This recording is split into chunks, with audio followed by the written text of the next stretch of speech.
Hello, everybody, and welcome into my latest live broadcast. Today is Friday, August the 16th, 2019. I'm your host, CareyHolzman, and joining me, a very special guest, Lady Kaka. No, I'm sorry, my sister Linda. Hi, everybody. And you're not mic'd up, so you're going to have to project. Hi, everybody. There she is. So the reason she's here today is I'm going to put a camera in her hands so we don't just have this standard static camera during the build. We got a really nice build set up for you today with lots of high-end top shelf parts, and I want to make sure we get good sharp video of the how-to. And in this case, we're building a fantastic gaming machine. We've got the Core i9-9900K that's in there, if you can see right inside.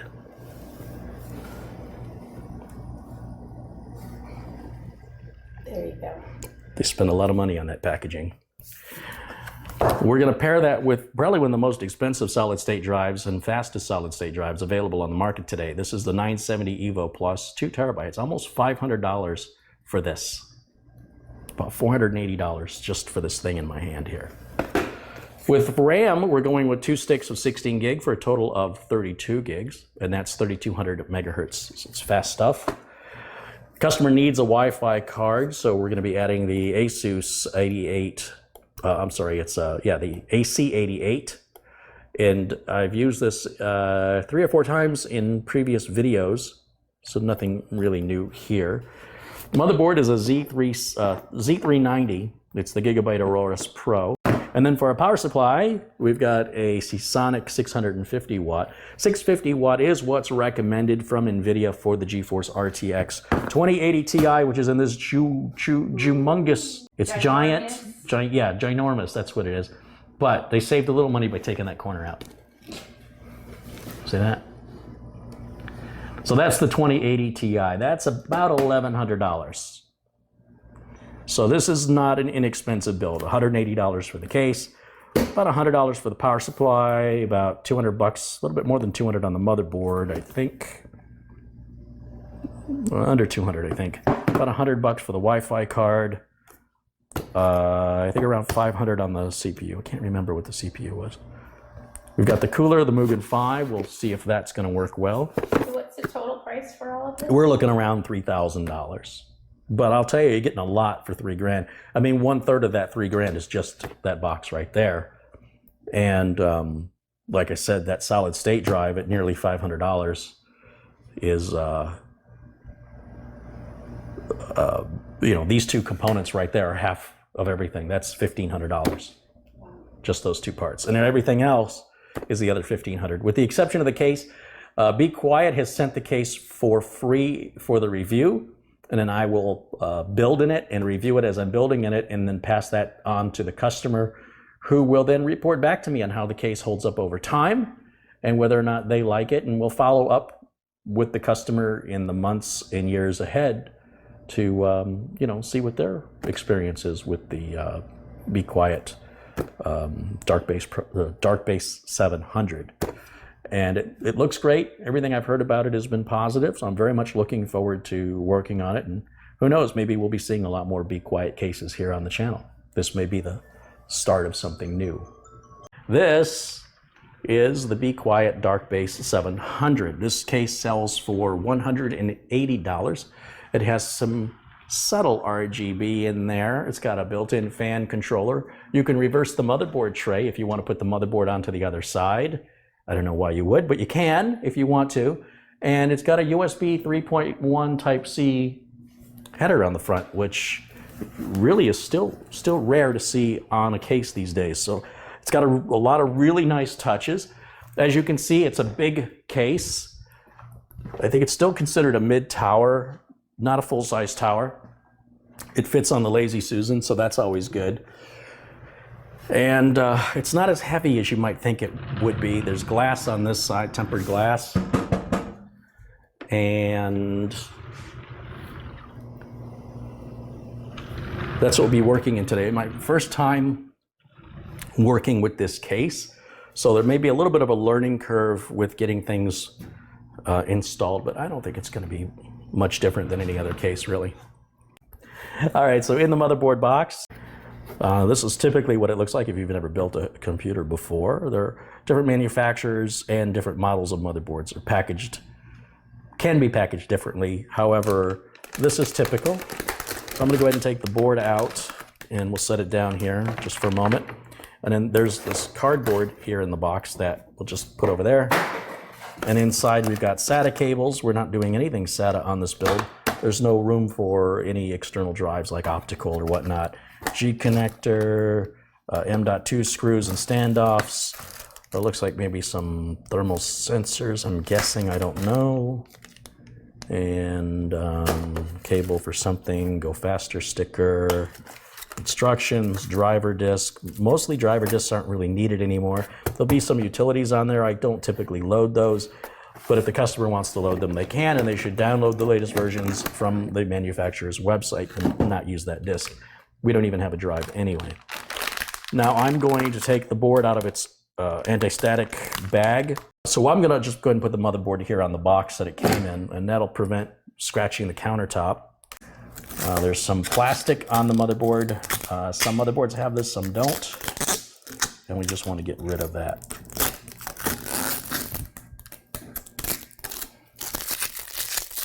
And I just want to look and see if there's any other plastic that's... It's typically on the heat sinks if it's going to be there at all. We've got 2 locations for M.2. And I'll have to look in the manual. I will probably... which one am I going to end up using? I may just use this one because I like that the heatsink's bigger. But I need to make sure, most boards these days, especially when they're this high-end, support NVMe and SATA on both, but there are still boards that only support NVMe on one drive or the other, so I'll need to verify that before I make my final decision. So that's the board. It's ready for us to do something with, and then we have to decide what's the first thing we want to put on the motherboard. And now for me, I'm really excited to open one of these 9900Ks because I have never opened one. I bought one, geez, I think it's been 2 or 3 months ago, and I've had it sitting on my shelf waiting for a future build that's just not ready to get started yet. And so I have no idea how this opens at all. There's a sticker here.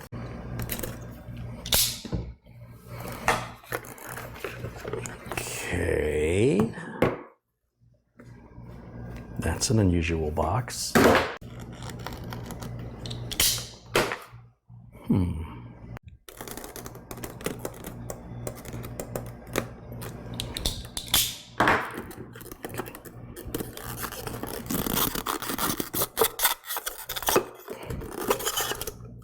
I feel like when I lift this up, I'm going to see the back of Darth Vader's head as his helmet gets put on.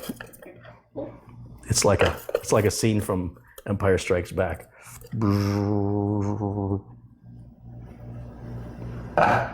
So couldn't they have just sent this part? So in this box, this is actually the CPU. None of that other stuff mattered. It was just there to make you feel like you bought something. Okay, so here on the motherboard, can you see this?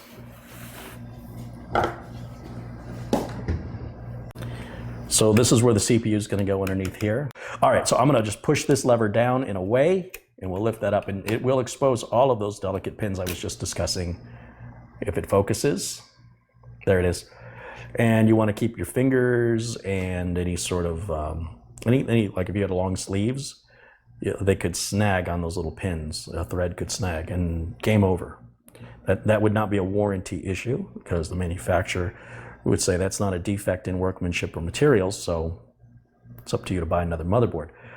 That being said, the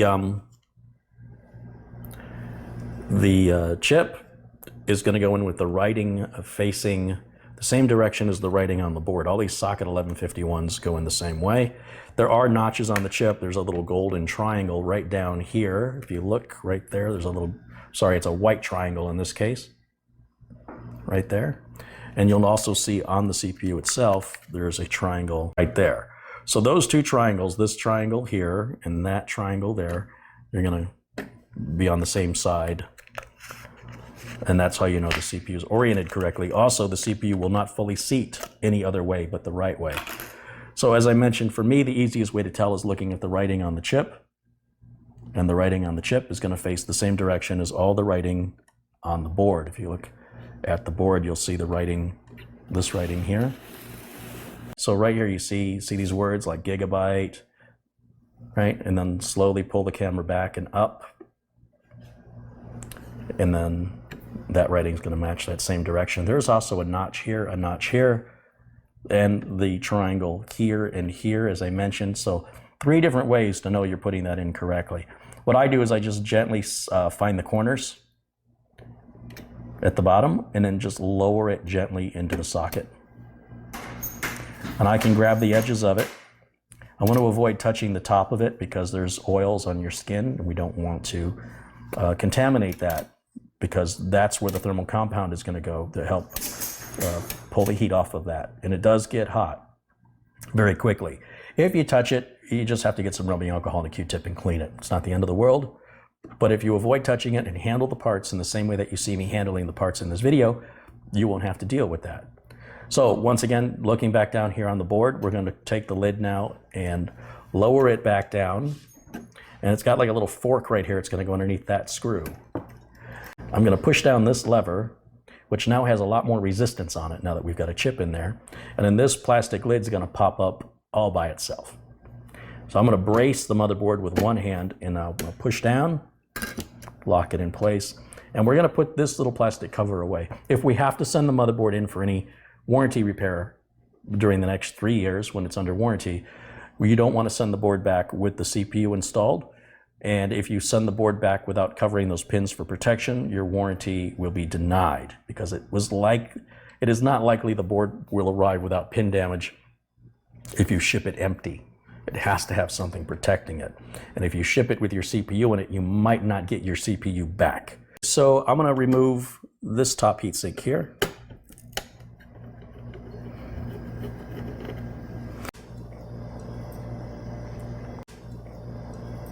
There is some tape on the bottom of this that we're going to take off. Again, we don't want to get oils from your skin on what the tape is protecting. That's why the tape is there, to keep dust and debris off.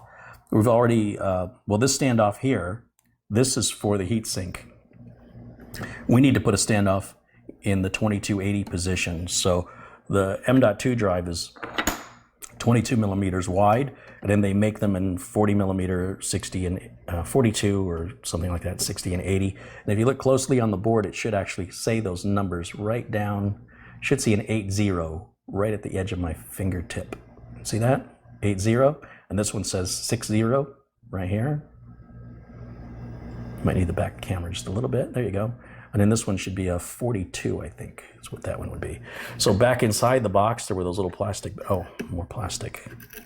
I'm going to take all that plastic off because it gets hot and then it'll emit an odor. So I'm just going to put this up here for a moment. Let's go back in the box and grab the bag that has the M2. Perfect.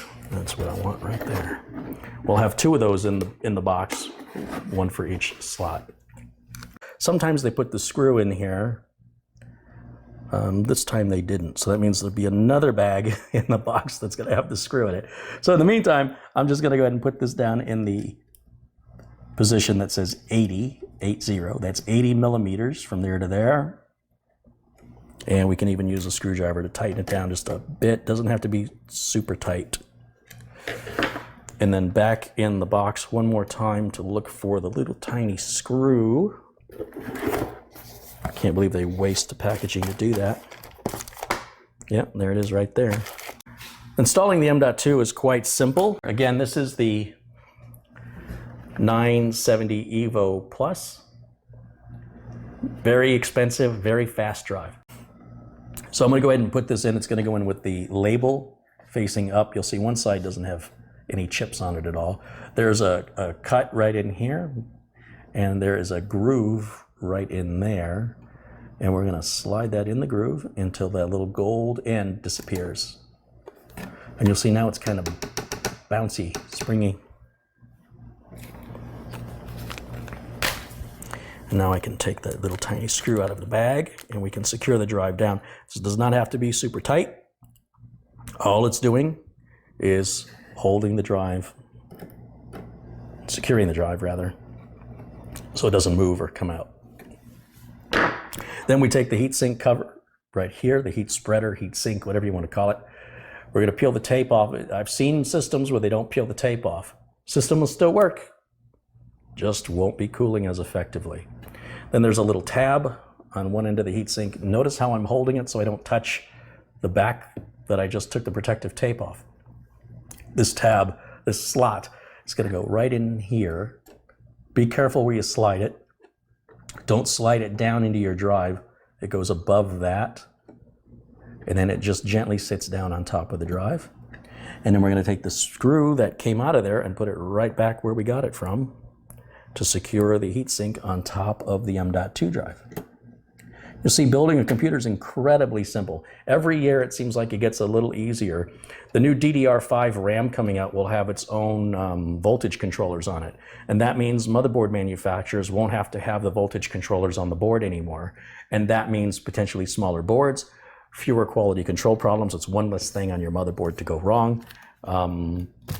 It just keeps getting easier and easier. In fact, this motherboard, if you come around here and go the other way, even has the I/O shield already installed for us.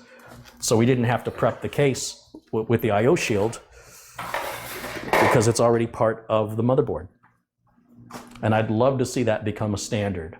Typically now you only find it on high-end or mid-range boards, but that right there is brilliant because you don't have to worry about anything lining up properly. Now in this box that the M.2 drive came in, you may not realize it, but it opens. This is something Samsung does. And then that's where you'll find your documentation, which you can set right over there. And we'll put this with that. All right. So that's the CPU in the M.2 drive. It's very painless, very simple. If you follow the procedures as I've demonstrated them, there's really no worries or concerns. Hold the parts the way I show you. You don't have to worry about electrostatic discharge. You don't have to worry about an electrostatic strap. Electrostatic straps, they're pretty cheap. You can pick them up for $5-6 if you want to wear one because it makes you feel better. Don't let me stop you. If you follow the procedures in the exact way that I detail them in my video, it's a waste of money. But you know, if it makes you feel good, what's that worth? So don't let me discourage you from using one if you want to. And if you don't want to, just hold the parts the way I show you, which you should be doing regardless. Everything's probably going to be just fine. So let's get the Mugen 5. This is one of my favorite coolers. I think it's just a really good value. I think it works really well. And you can save a lot of money by moving away from those large companies that charge you twice as much for a cooler that works equally in almost every way, but is more difficult to install. This cooler costs about half the price because it's a smaller name. They're not paying all that marketing money to inflate the value to the consumer to increase their profit margins. I feel this is more honest. I feel like for $47-48, you really get your money's worth in this. And it's super easy to install. Of all the third-party coolers I've ever installed, this one's the easiest. Yeah, you don't get a cheap little Allen wrench that comes included with coolers that cost twice the money, that don't cool any more effectively, by the way. It's magnetized, and it's a real screwdriver that you can use for other projects around the house. We get a tube of thermal compound, not a little plastic baggie you have to cut open. You get a tube. Although the tube is mostly empty, there's plenty in there for at least 2 or 3 applications. We've got our instructions, and we've got the back plate. And that's all included in that box, which will go over there. Cooling fan, let's just set that over there. And then inside the box, right here, is the cooler, the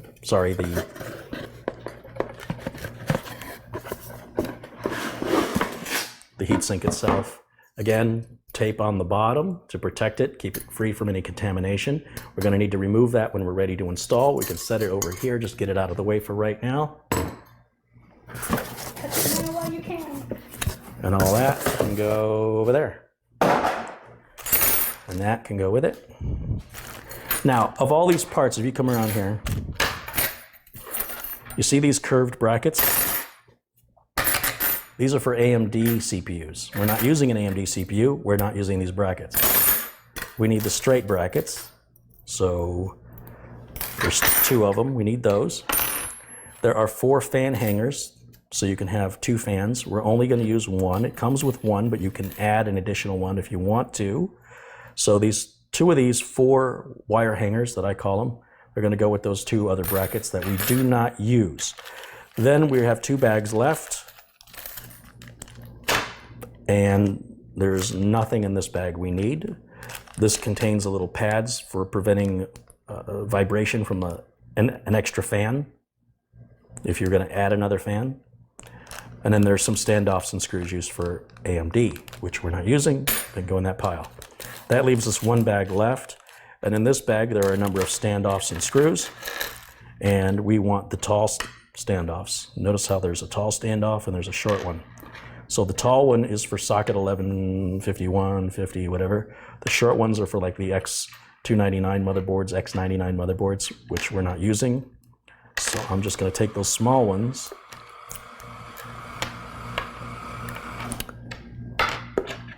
and they're going to go back in, the small ones go back in this bag, because we're not building an X299 or X99 system.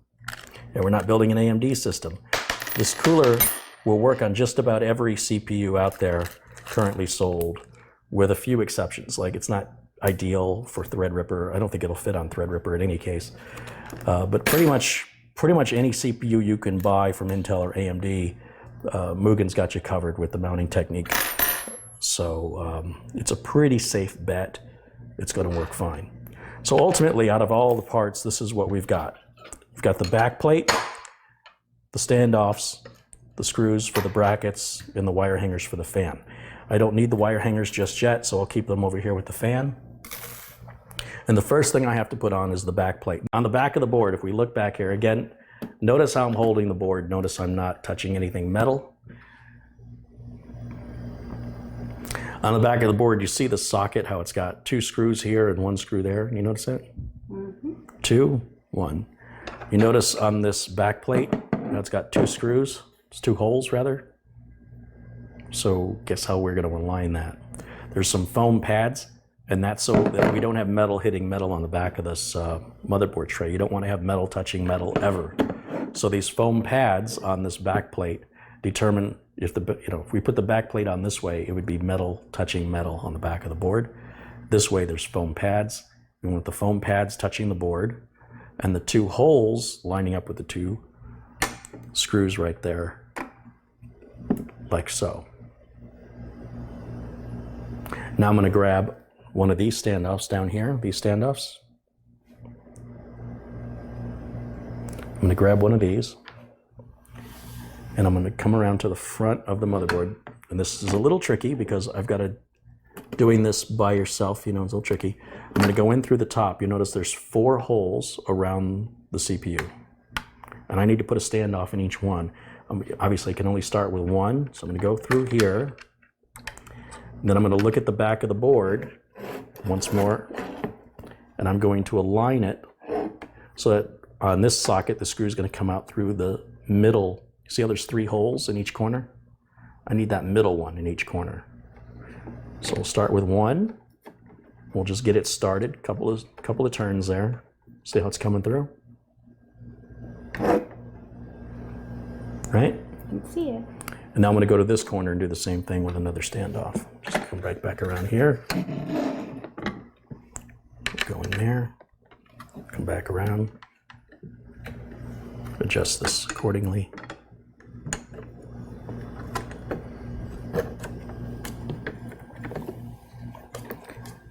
Notice I'm always going into the center hole. See, they don't align. This is the opposite. It's symmetrical. Understand? It's still the middle, just like we're going to use that one in the middle, and we're going to use that one in the middle. But now that I've got those 2 started, I don't have to worry about that back plate moving on me. So now I can just put these straight in and tighten them down. It's super easy. Take the included screwdriver and just tighten them down. Tighten opposite corners so that you have no warpage happening.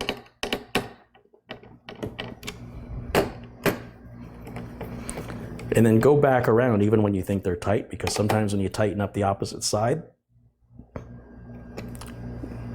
the other screws around it loosen.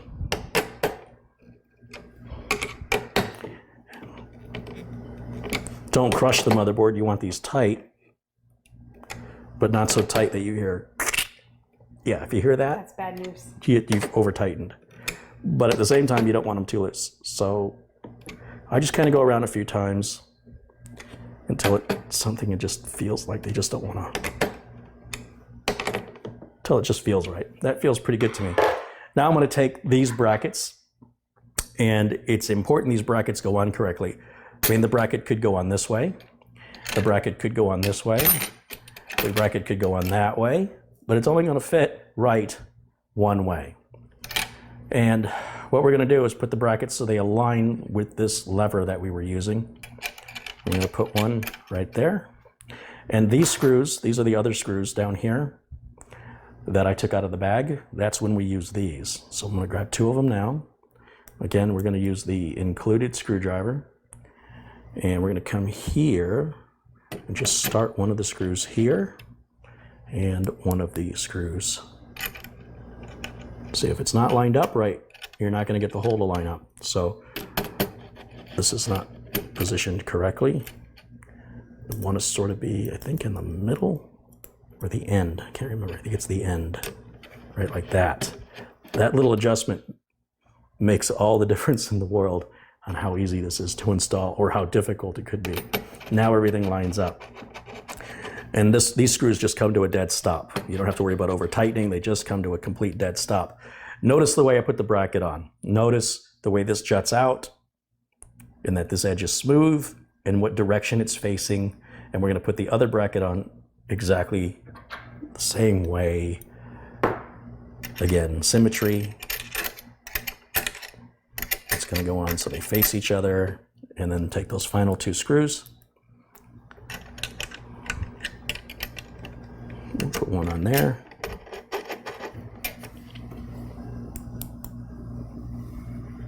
And we'll put one on there. Again, super easy.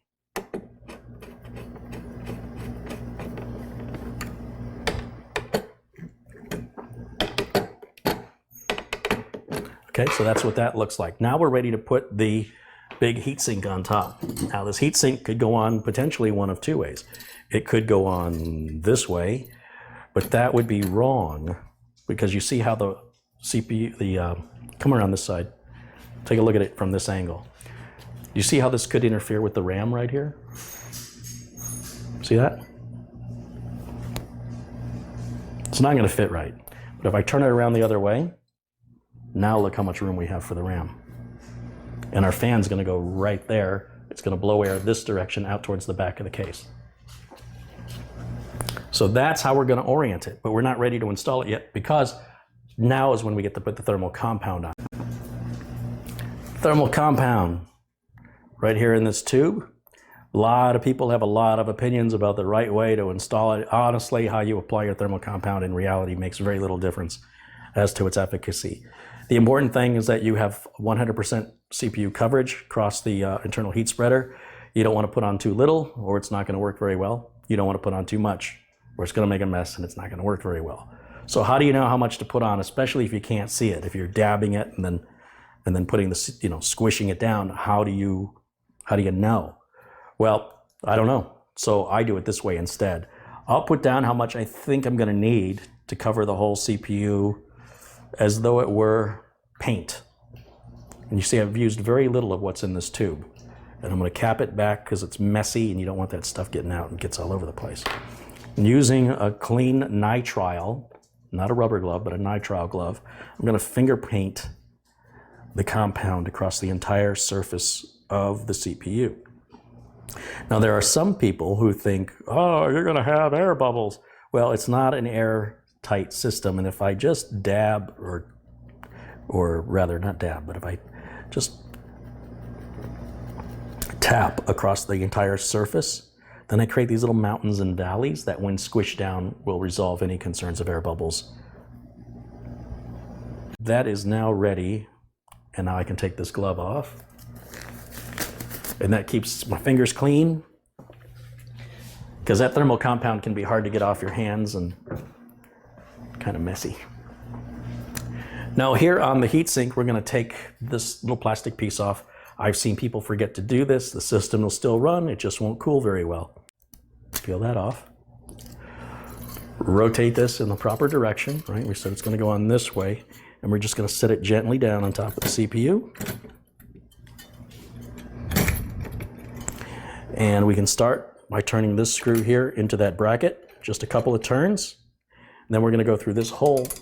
We're going to use this long screwdriver to go in through this hole to hit the screw on the other side and give it a few turns.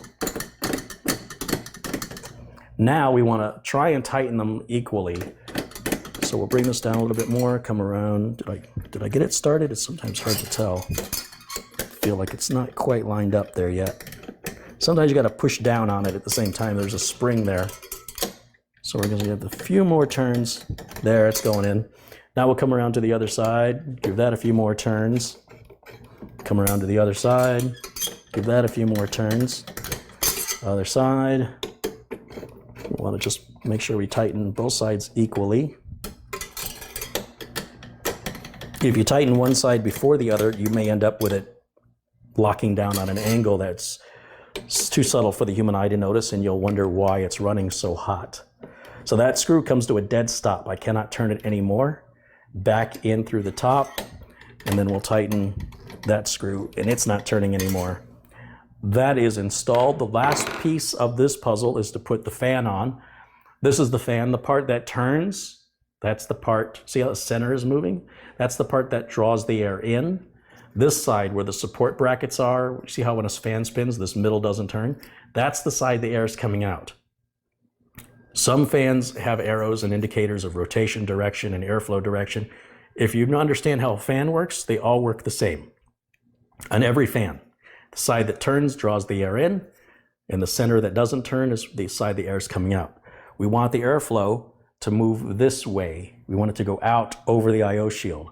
So that means we want to draw the air in through the radiator and out the back of the case.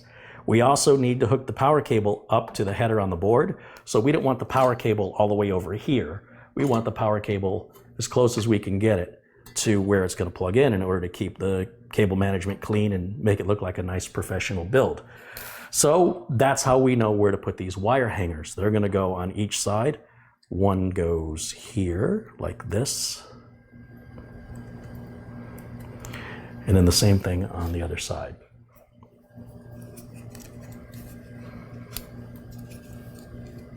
See that? And then we're gonna, there's a very subtle groove right into this heatsink. And I love how Scythe did that. And this fan is gonna sit right inside of that. Now come take a look at the side here. I'm gonna grab this and I'm gonna pull it, and it just locks in. And I have to hold the fan, look at my other hand. I have to hold the fan because right now the fan has all this pressure on one side, so it wants to swing open like a door. But I've got to now hold it with the other hand, grab this hanger right here, and pull it back, and that locks the fan. Finally, we're going to take this cable, and down here on the board, one of these says CPU fan, which I'm guessing is the gray one. It'll also say in your manual. Let me get my glasses just to make sure, but I'm pretty sure it's that gray one. Usually the CPU fan is the one closest to the edge of the board regardless.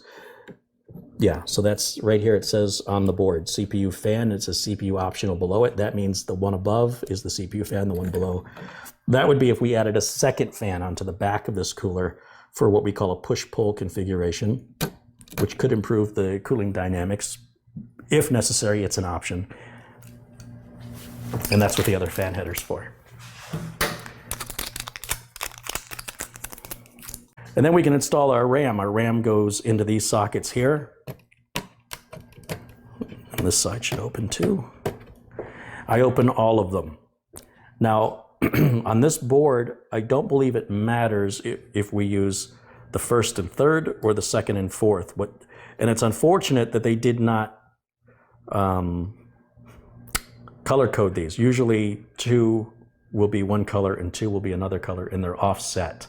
You don't use 2 in a row. You always skip one. Whether you start at the first one or you start at the last one, skip one and do the next one. Shouldn't matter if you're only using 2 sticks of RAM. That gets us in dual channel mode.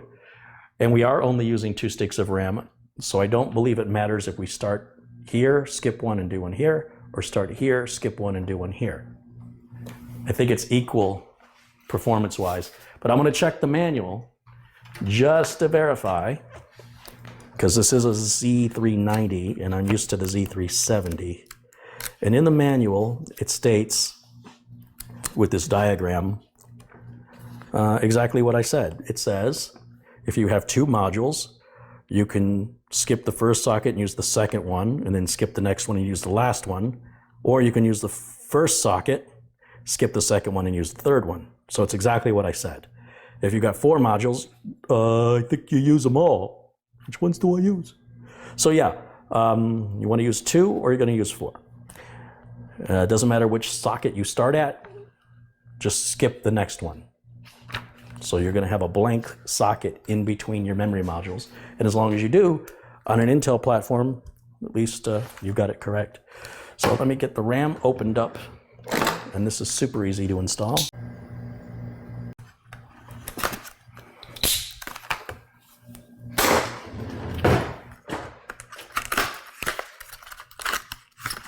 Now you do see I like Corsair product. You'll see me use a lot of it. Corsair is not a sponsor. And I'm not solely using Corsair only, but I will buy it when I have the chance. I'm going to just take this tape off. You don't have to, but my OCD requires. And then I'm going to, I think I'm going to keep it away from the CPU. Make sure the notch in the RAM aligns with the notch in the socket, so it only goes in one direction. And just set it gently in there. Once it's gently set in and aligned, and you can use your thumbs, push down one corner, then the other corner, then you should hear a satisfying click when you do that. Again, we're going to just repeat the same procedure. And once again, it doesn't matter which socket we use or which socket we start with, as long as we make a socket empty before the next one. That only leaves, if I leave a socket empty here, there's no place else to go. If I leave a socket empty here, then it forces me to use the very first slot right there. And again, corners and clicks. And I'm going to push these other retention levers up so they get out of our way. And that's 32 gigs of RAM installed with a 2 gig SSD with our Core i9-9900K CPU and our Mugen 5 heatsink all installed. Motherboard is prepped.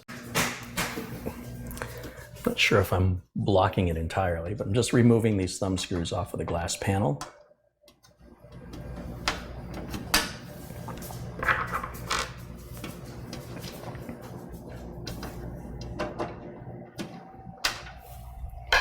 When you take your panel off, be sure and set it aside somewhere where you're not going to accidentally knock it or scratch it.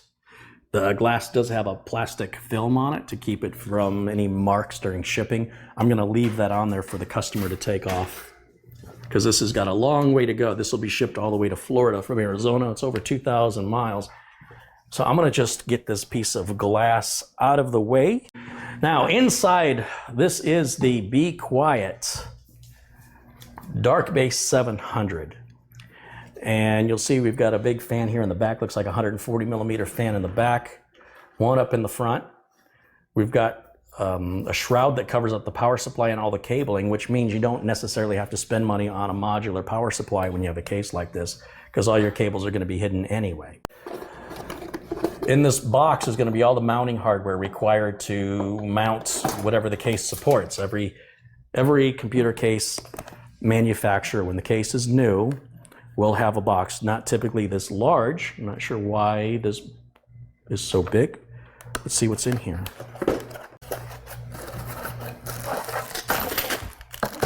Did you see those bodacious cat-like reflexes I have? Ninja They're my BCLRs. Oh, what was that? There's some So kind that was short-lived then? It,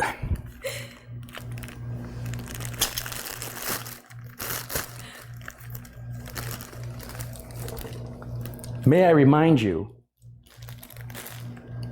I'm old. So the fact it happened once is pretty darn impressive. Well, then it's a good thing you got it on video. Right?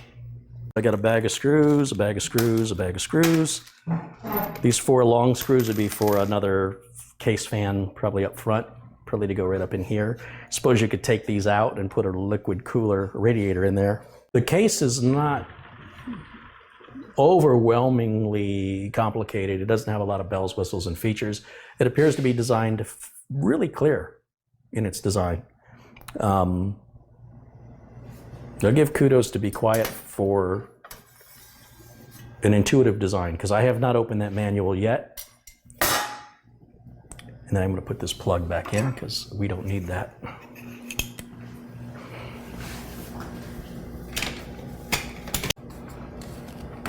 They're definitely harder to put in than they were to take out. There it is.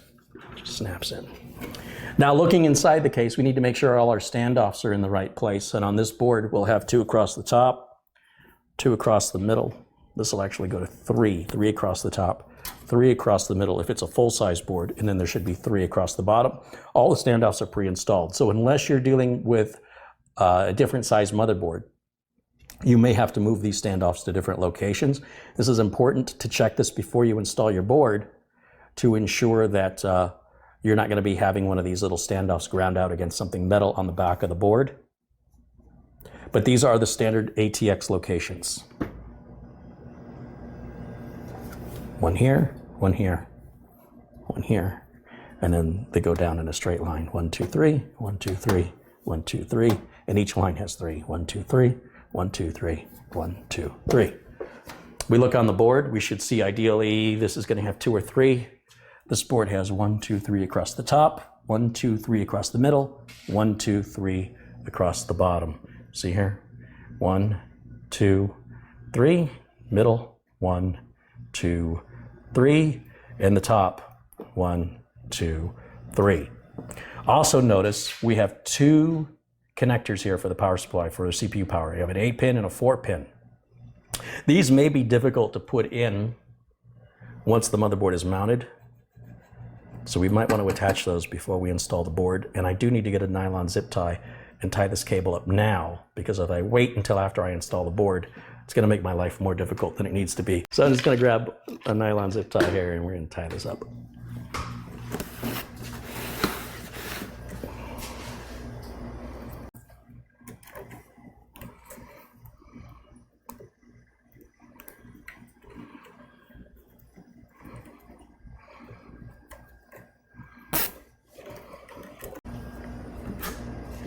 Much better. I think what I can do right now is put the power supply on. So here I've got the Seasonic Focus 80 Plus Gold rated power supply. Let me just make some room.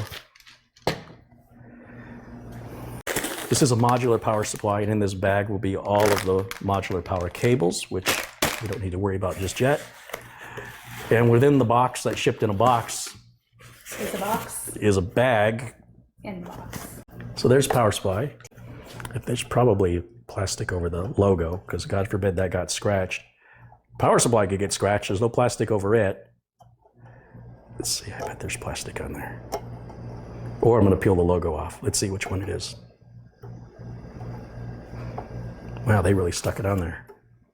On many of the power supply manufacturers, they like to have their logo on the bottom, and they cover it with a piece of plastic, and it's fine to leave that on. It doesn't hurt anything.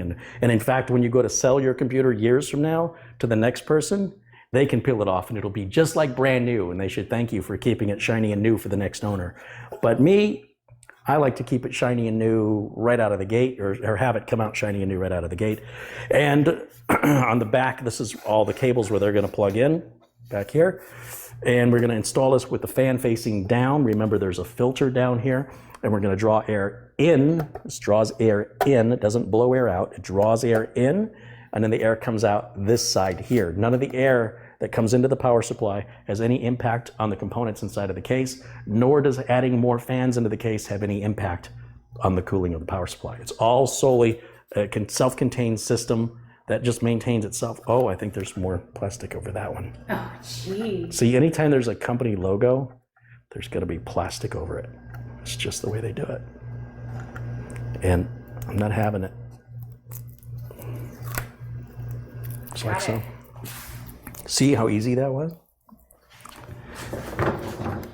Now I can remove the side panel. I don't really have to get down in here and put this power supply in. That's just going to go in, like I mentioned, fan facing down. And we just align the power supply with the mounting holes here on the back. And probably, I've got to guess, in the bag that came with the power supply, there's probably some mounting screws in here, right? Yep, there they are. And a Go Faster sticker. Right there. Is there plastic over it? Is there a sticker over the sticker? Because they put a bag in a box. And the box came in another box. Right, so maybe there's a sticker over the sticker. Maybe. You'll see I'm still using the screwdriver that came with the cooler because we can use this screwdriver to build the whole computer. And all I'm doing is putting the screws in each corner, and one corner will be offset. Black screws, black power supply, black case, it all aligns fine. This one is offset, this one on the top, and I couldn't see it because it was kind of sitting, it wasn't completely straight. So once it was completely straight, I could see there were no holes here for the screw to go in. If we flip the power supply 180 degrees with the fan facing up, then we would want to take this cover off so it could breathe properly. Although I guess you wouldn't have to. It's not sealed. There's holes here, so the cover could stay on. And then with this screw down here would go down here instead. And then it would just be the other way, and the offset screw would be in the opposite corner. What I'm going to do is I'm going to lay the case down.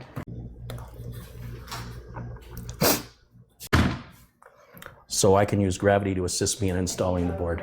So I'm going to try and get this installed. And we'll put your camera on. There you go. And here we go. I wish I was a little bit taller. Story of my life.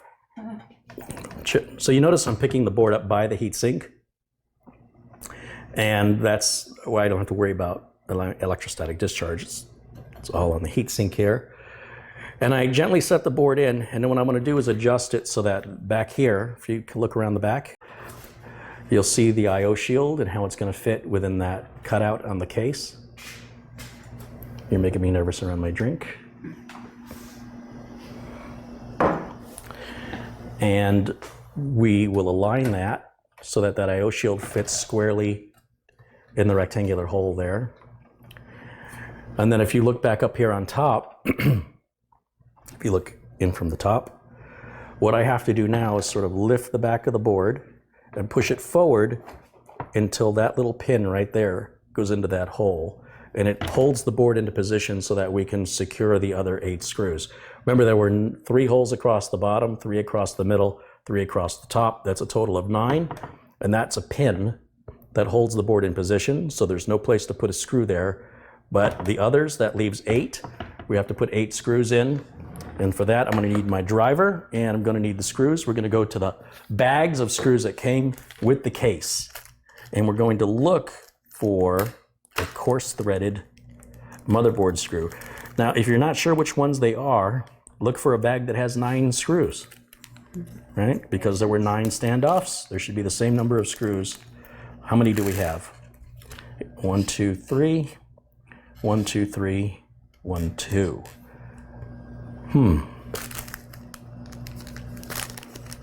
These are for like solid state drives. And this is going to be for your 3.5-inch drives. So that's got to be it. Why they give us 8 screws and 9 standoffs, I guess maybe they're assuming you're always going to have the... Oh no, they're not assuming. It's their post.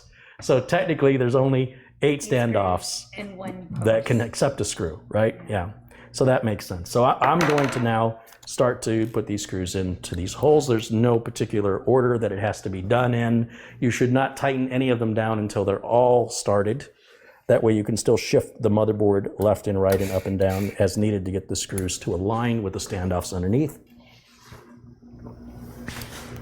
And I typically just go for the first ones I see, which is usually a regretful thing to do because that means the ones I can't see, the hard ones, are the last ones.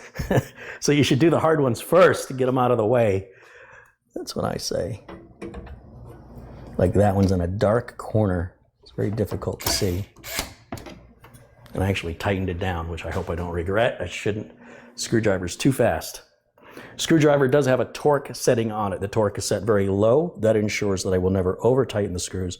And further, it assures me that all the screws, when tightened down, tighten to the exact same torques. Oh, look, it's blinking now. See it blink? Oh yeah, there it is. That means it's really low. Time to charge it. It's going to be time to charge it. I'll have to go back to the video when I unbox this driver, see how many months ago that was. I'm curious how long this thing has lasted on its first original charge.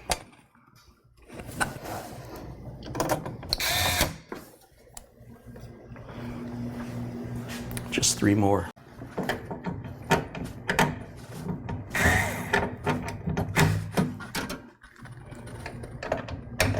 Just double checking them all. You hear that screwdriver clicking? That's it's hitting its torque setting.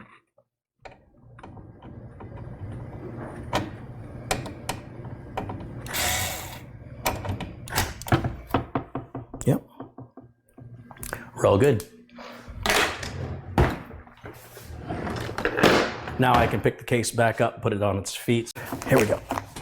Up and at 'em. Oh, it just got heavier. There we go. That's what it looks like with the motherboard mounted into the case.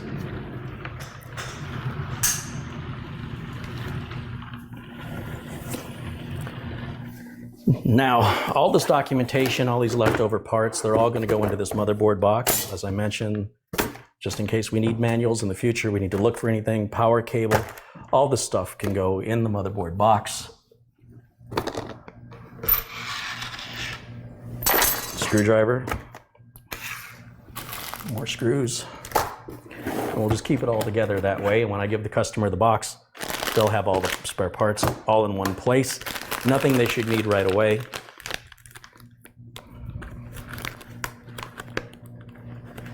But in years, potentially, they might want to do an upgrade or a replacement or a repair.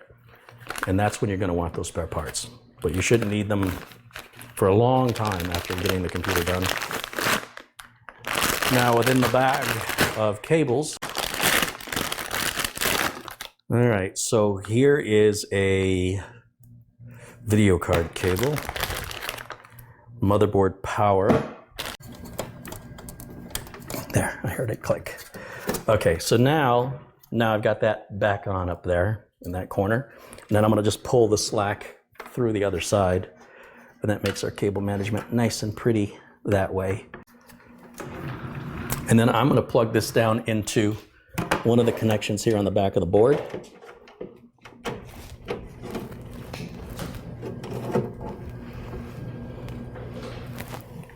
And I think I'm going to place it all the way towards the back. There we go. So that's plugged in down here. And then I've got motherboard power, and then we can test fire it and see if it works. So this is motherboard power. This is the last power connector we have to plug on. I don't need to put the video card in yet. I should be able to use the onboard video to do our first test fire and see if we get a power on self-test. So once again, you'll see this one side of this connector, very large. That side is going to go right onto the motherboard. There's only one place where it'll go. It only fits in one direction, and it will give you a click when it's installed. You can tug on it, make sure it doesn't come off. We can use any of these wiring grommets. Use your judgment to what you think looks best. Like for me, I think this middle hole is the best one, but we could also equally use the top one. Whatever you think looks best. We're just gonna push that through.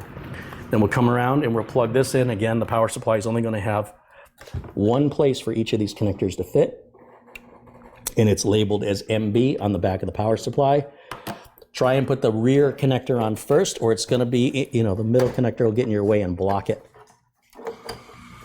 So you have to work in the back, work your way forward, or you will put your own obstacles in your own way.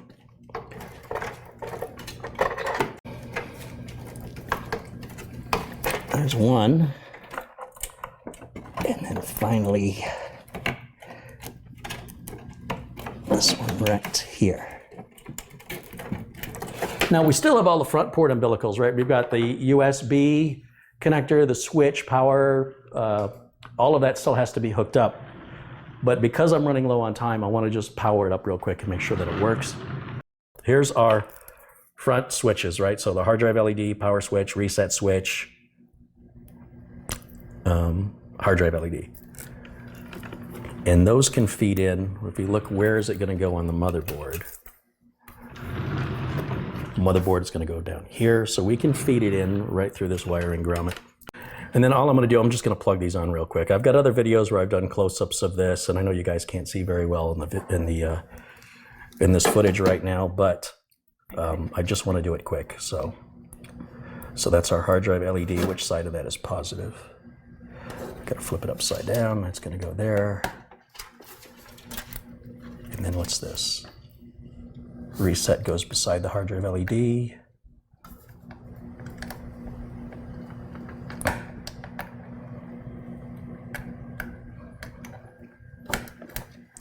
Power goes above the reset. And then power LED goes above the hard drive LED. Positive above positive, negative above negative.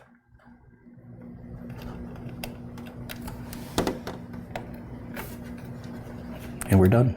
Let's test fire it, see what it does. What do you say? Smoke test. Smoke test. And then I'll flip the switch on the power supply to the on position. Ooh, we got some RGB lighting up. I'm gonna hit the power switch. I heard a click. CPU fan is turning. Got a motherboard light lit up. The front and rear fans aren't turning because they're plugged into the controller. We haven't given power to the controller. We haven't plugged any of that in. Because this is our first boot, give it a minute for it to do something. Just relax, give it some time. There it goes. There's our power on self-test, our BIOS screen. And we should get an error of some sort. It appears that it's turned itself off. Now it's turned itself back on. What it's doing on the first boot is it's checking what our RAM is, it's checking what our CPU is, it's adjusting itself to the new hardware we've installed. And that's why it's important that you're patient during your first boot. Don't expect it to just fire right up the first time. So it's getting familiar with the hardware you've selected to plug into the board. It's adjusting itself accordingly, and then eventually it will give us an error that it can't boot. The motherboard has a neat light up logo on the back. Here we go. And it brings us right into the BIOS because there's nothing to boot from.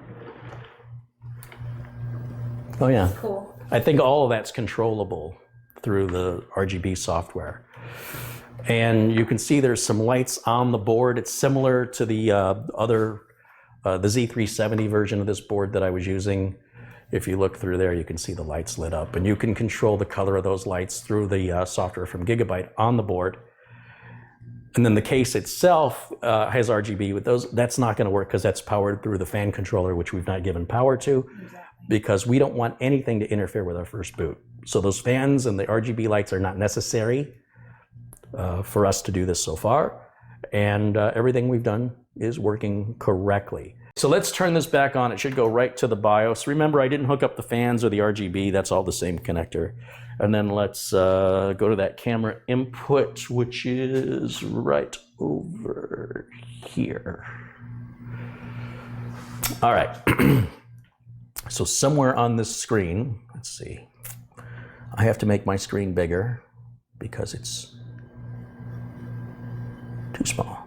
Here it is. Okay. It says we're using BIOS version F9.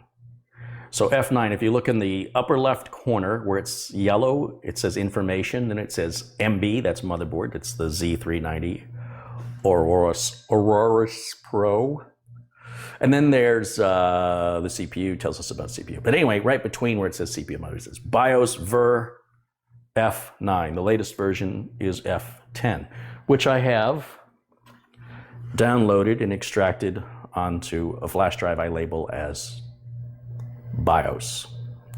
And I'm just going to plug that in any USB port here. I think I'm going to pick a blue one, even though it really doesn't matter. We'll plug that in. And then I want to go to the classic settings. So right down at the bottom, it says classic F2. If you look way down in the bottom center. So I'll hit F2. And I'm going to go all the way to the right at the very top.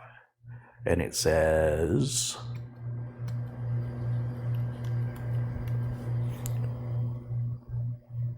they moved it. It used to be tools. Oh, bottom right corner says Q flash is F8. So I'm going to press F8. And then it says update BIOS is highlighted in yellow. So that's what I want to do. So I hit enter. And it's already seeing the flash drive there. So I can either use the tab key to move around and select that file, use the arrow keys and the tab key. So I've just highlighted it. You can use your mouse, but I'm trying to be clever. Is it working? And I'll hit enter. And one more time. Now it verifies it's the right file, and it asks if you want to do a fast or an intact. The text that's yellow down there, if you look down at the bottom right, you're right. It'll say intact is highlighted in yellow. So these are all the defaults. We're going to stick with the defaults by just simply pressing enter. And now it's updating the BIOS. This whole thing about BIOS updating being dangerous or scary or potentially hazardous is well overblown. Well, that used to be the case back in the 1990s, maybe even the early 2000s. You know technology moves quickly. You know that as well as I do. This is not a secret. As a result, BIOS updating has pretty much been resolved with regards to risk, with one exception. If you're somebody who can't leave your computer alone and you turn it off during this process, or if you have a power outage while this is occurring, then you could have an issue with the motherboard even starting up again without having to send it back to the manufacturer. Now, there are some manufacturers that do have recovery for the BIOS, a bad BIOS update. Some of them have a recovery option. But the odds of you needing it, like if you download the wrong BIOS, it won't even let you flash. It'll just say, nope, it ain't right. Won't let you do it. And if you live in an area that has a lot of power outages, you should have an uninterruptible power supply that you're running that on so it doesn't become an issue. Other than that, you just leave it alone. As you see, I'm not touching anything. There's both my hands. And the machine is running behind me and it's automatically rebooting itself. I'm just letting it be. And I'm going to continue to let it be until it's done. And you'll know it's done because it'll take us back into the BIOS, or it'll try and boot and say there's no bootable device. At that point, we're done. In the meantime, it may turn itself off and on several times. Leave it alone. If you don't leave it alone, then you're going to be one of those people on the internet going, the BIOS update ruined my computer. Yeah. No, you ruined your computer because you didn't follow the very simple steps. How much easier is leave it alone? Hold on, let me write this down. You see it's rebooting a couple of times there.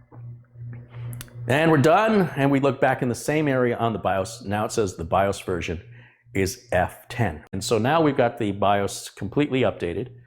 And I'm going to go ahead and hit the power button and turn this off. Very good.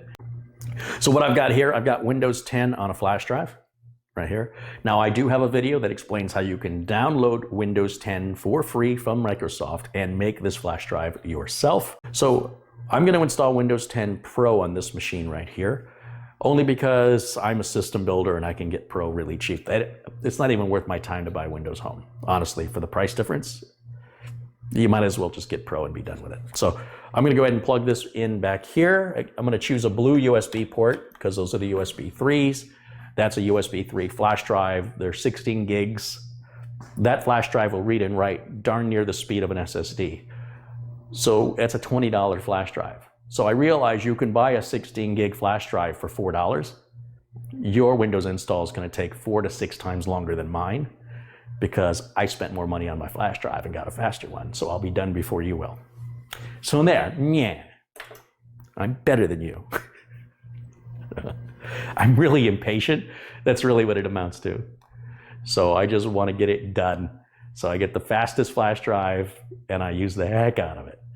So you'll see it's automatically booting to this flash drive because the solid state drive we've installed is brand new out of the box. It's never been partitioned, never been formatted. It has no operating system on it.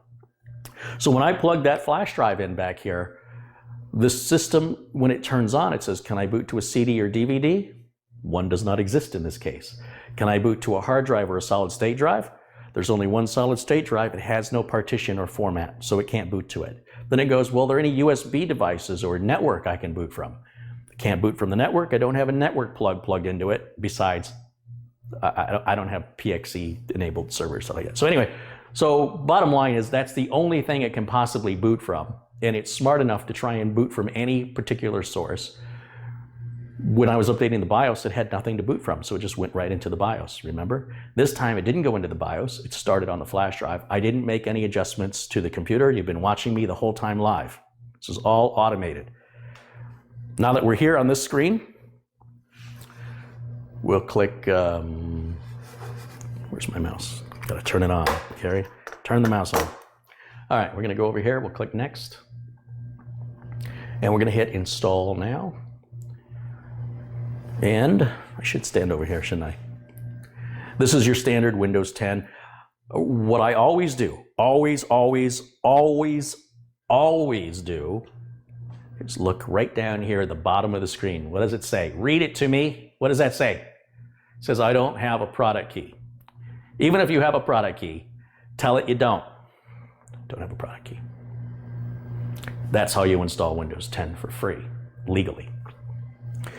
But it determines what version of Windows 10 to install when you give it the product key. So if you're going to skip the product key step, then it needs to know what version of Windows do you want to install. So if I select I want to install Windows 10 Pro, and then later I try and activate it with a Windows 10 Home product key, it no worky. So know what version you've got. Let's make this a little bigger so I can see it, because I can't really see it very well on my screen. Let's go like that. So right now it's on Windows 10 Home. I want to select Pro, hit next.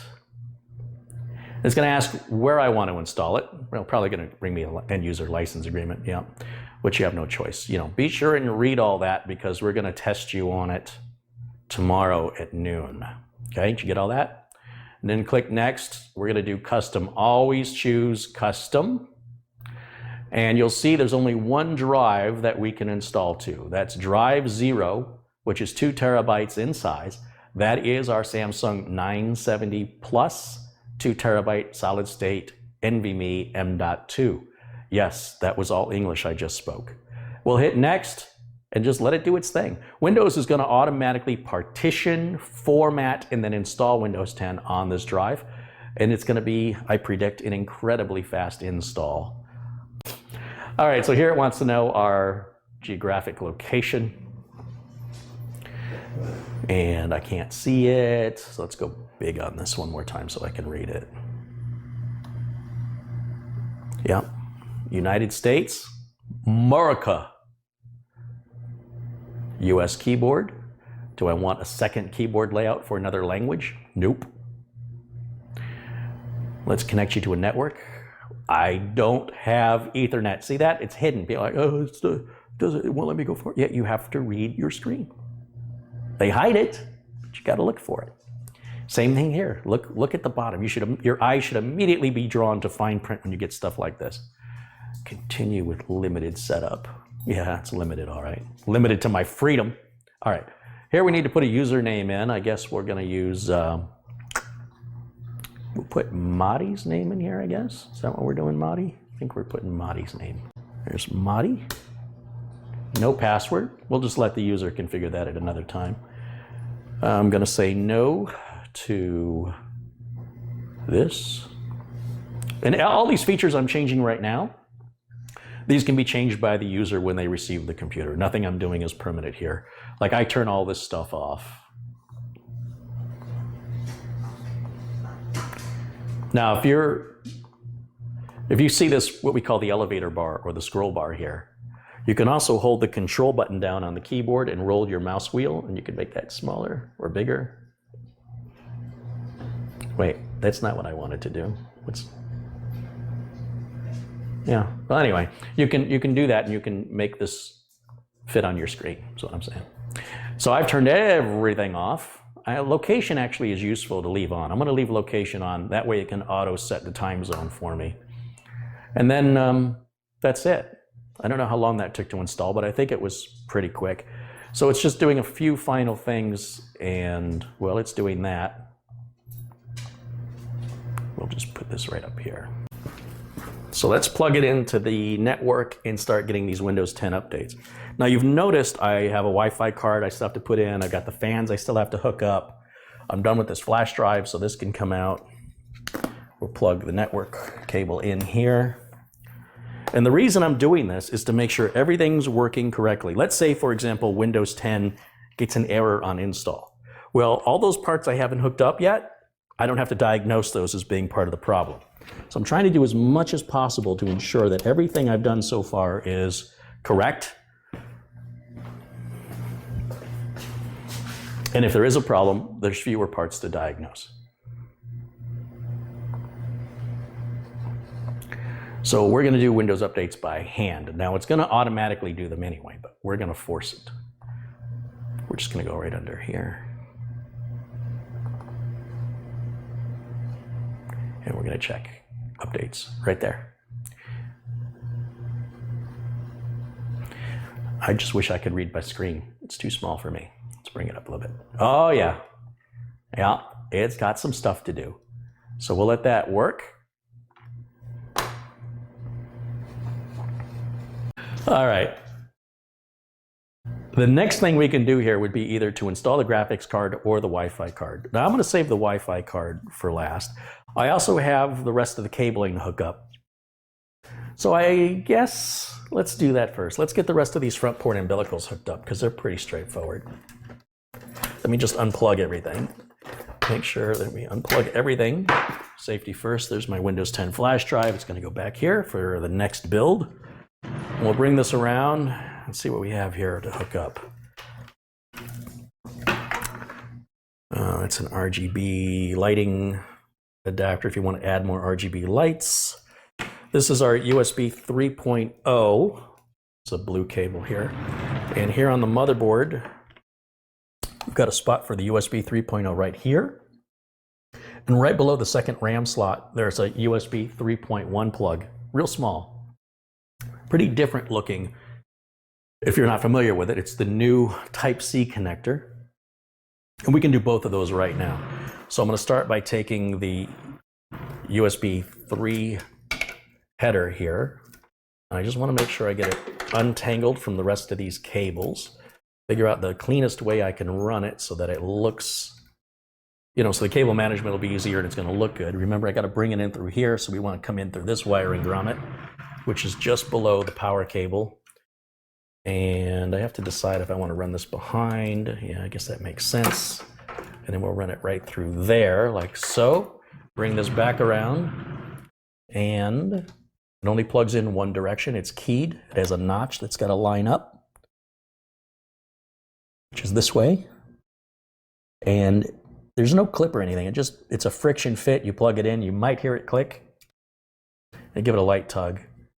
If you pull it too hard, it'll come off. It is just a friction fit, and then we can push some of that slack towards the back to keep our cabling looking as clean as possible there.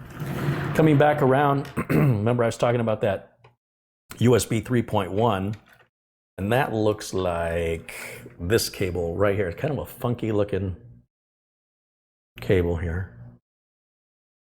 Half the size of that USB 3.0, which is always welcome. And we can run that right through that same center grommet. Again, we want to make sure the cabling is nice and clean here. We don't want to interweave cables and have to pull it out later to do the cable management. So if we take care of that now, it'll be one less thing we have to take care of later. This is also a friction fit. And I do believe it only goes in one way, which is ironic because USB Type-C, you can plug in either way. So let's see, can we plug this in either way or does it have to go in?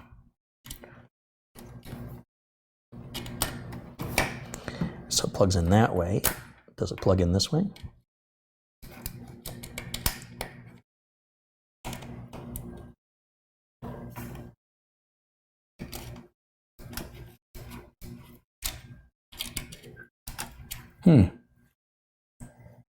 I think it plugs in either way. Not sure. I have to get a flashlight and take a look at it. Let's take a look.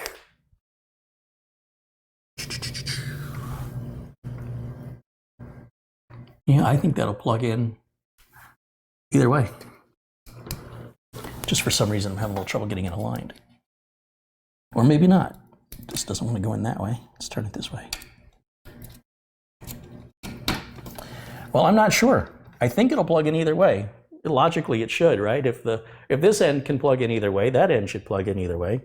I'll have to look into that. That's probably only the second time I've ever seen one. So hopefully that'll be a new standard, and I'll look back at this and think, boy, was I stupid. That's good. I don't want to look back at it and go, I used to be a lot smarter. I'd rather look back the other way around. All right. Now we've got the front port audio cable. That's this cable right here, and that's going to give us this connector right here. It says HD audio right on it. And that's going to give us access for these ports to work, which is your external microphone jack and headphone jack, which also exist on the back of the case, but they're hard to get to, right? So if you just want to plug headphones or a microphone in right up front, it's just, that's all this does. So we're going to take this cable and we're going to plug it into the motherboard. Now, typically, this connector needs to plug in somewhere in this lower left quadrant of the board. Now, on this board, I guess I got to get my flashlight again. And this will be detailed in your owner's manual, but if you look carefully at the connectors, you can also determine that there's also writing typically etched on the board below the connector that tells you what that connector is. So I'm looking down here for HD audio, and right here, it's this connector right here says F audio underneath it, or FP audio, front panel audio or front audio, and it is this black connector right here. Now, sometimes you can get away with sneaking the cable in like down below the board. Other times you need to bring it in through a wiring grommet and run it across. That's one that is a cable management pain because it's a difficult cable, generally, most of the time, it's a difficult cable to hide. It's one of those cables that's just in an awkward place. So I'm gonna try to bring this cable down the side back here and up above, right near the power supply. I want to try and get the cable to come out as close as I can to where it's got to be plugged into. But it looks like, is it going to fit? Yes, I can squeeze it through. Can you see that cable coming through? I'm moving it around. Now I'm going to have to adjust the back because I've got a little bit of cables crossing over that. It's going to make wire management difficult later, but I'll reroute it. But for right now, just to give you an example, I can hide that under the motherboard, which is great. So that's a great design on this case. This connector has a pin that's blocked off, and where it plugs in, there's a pin that's missing. So you need the blocked off area of the plug itself to line up with the missing pin on the connector. And then you just push those two together. I sort of wiggle it left and right while I push towards the board until it bottoms out.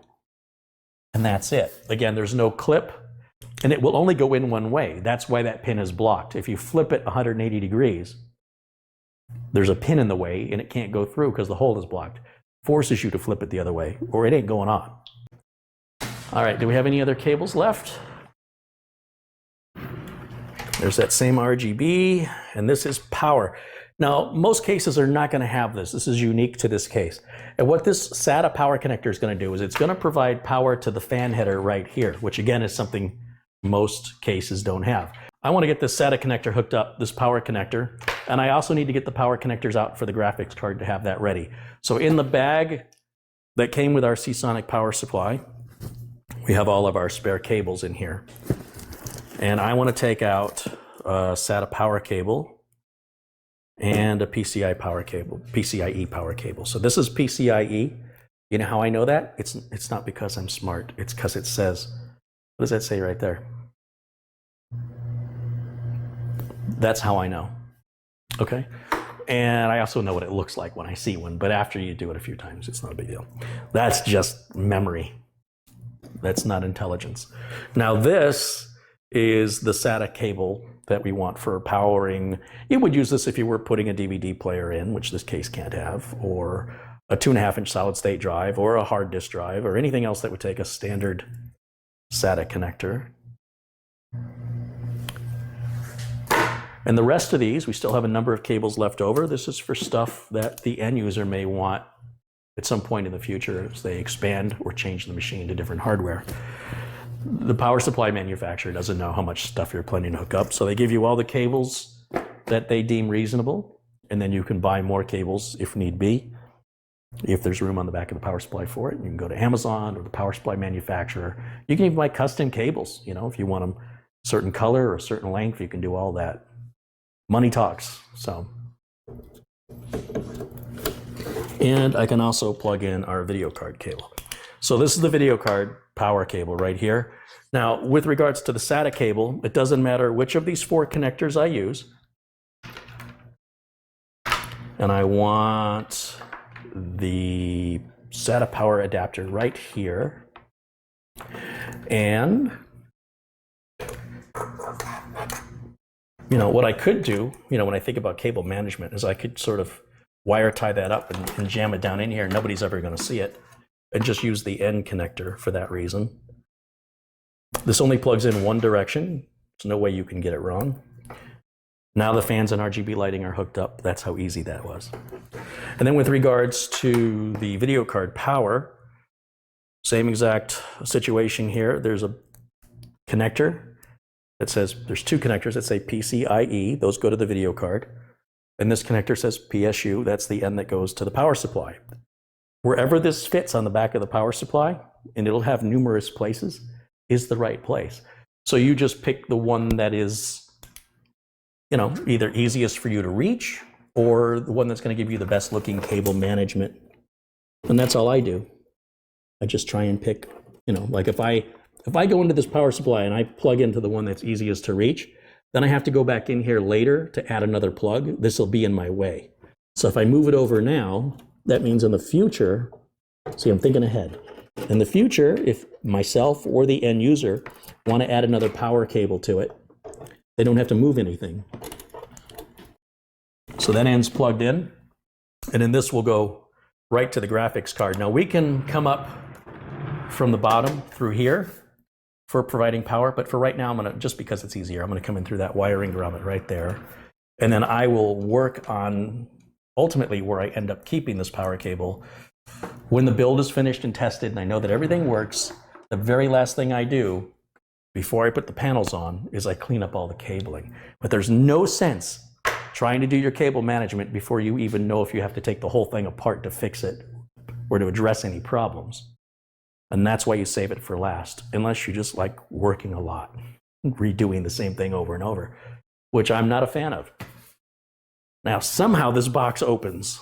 Now, this is a brand new RTX 2080 Ti. This is the moment many of you have been waiting for. Oh, goody.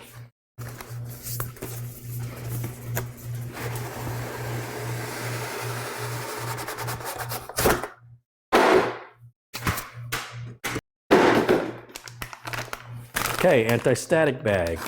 Tape, never been opened, first time. Just opened it live on camera. Let's take the card out. That's what it looks like, fresh. Oh, that's fresh. Now let's see what that says right there. Oh, that's interesting. There's like a hard piece of plastic. And then there's this saran wrap. I guess this is what keeps it fresh.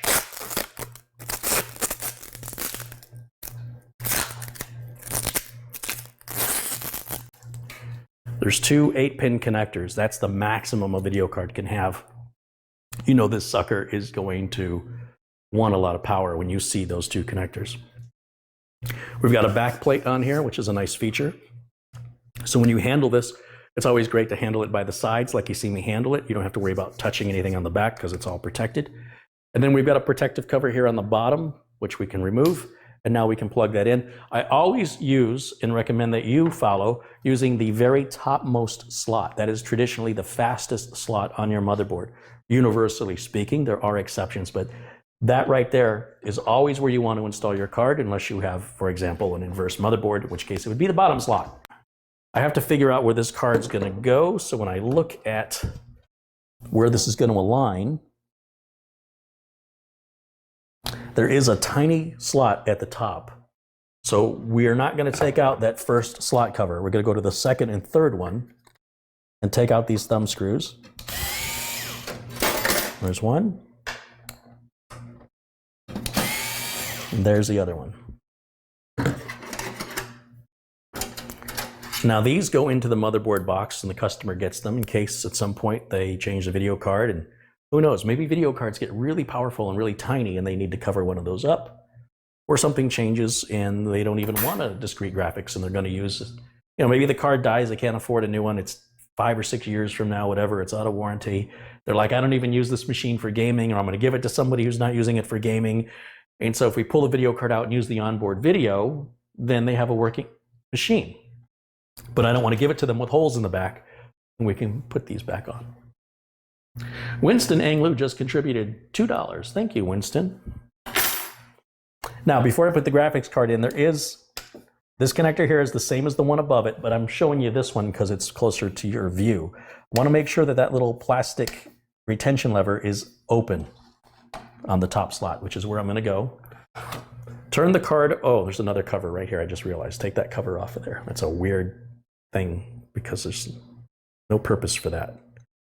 There's no purpose to put a cover on this piece because there's no electronics, there's nothing to protect here. So that's just EVGA still insisting on adding to the landfill. I thought we were over this, but apparently we're not quite there yet. And they have another cover, but this one is well deserved. That's for a bridging connector if you wanted to put 2 of these cards or more together and have them work like an RAID array for a video card. Think about that. So we're gonna just take this and line it up with the slot. Make sure that the groove in the card aligns with the notch in the connector. Take your time. Hold the card just the way you see me holding this one. We're gonna align it and make sure that everything aligns properly before we add any pressure and try and seat the card. So I've just now rested the card very gently into the slot, but I've not put any pressure on it. When I push the card in now, I should hear that retention lever lock. And it did. Now, the card can wobble around in there. It's heavy. So it's important we put these screws back to secure the card so it won't move around.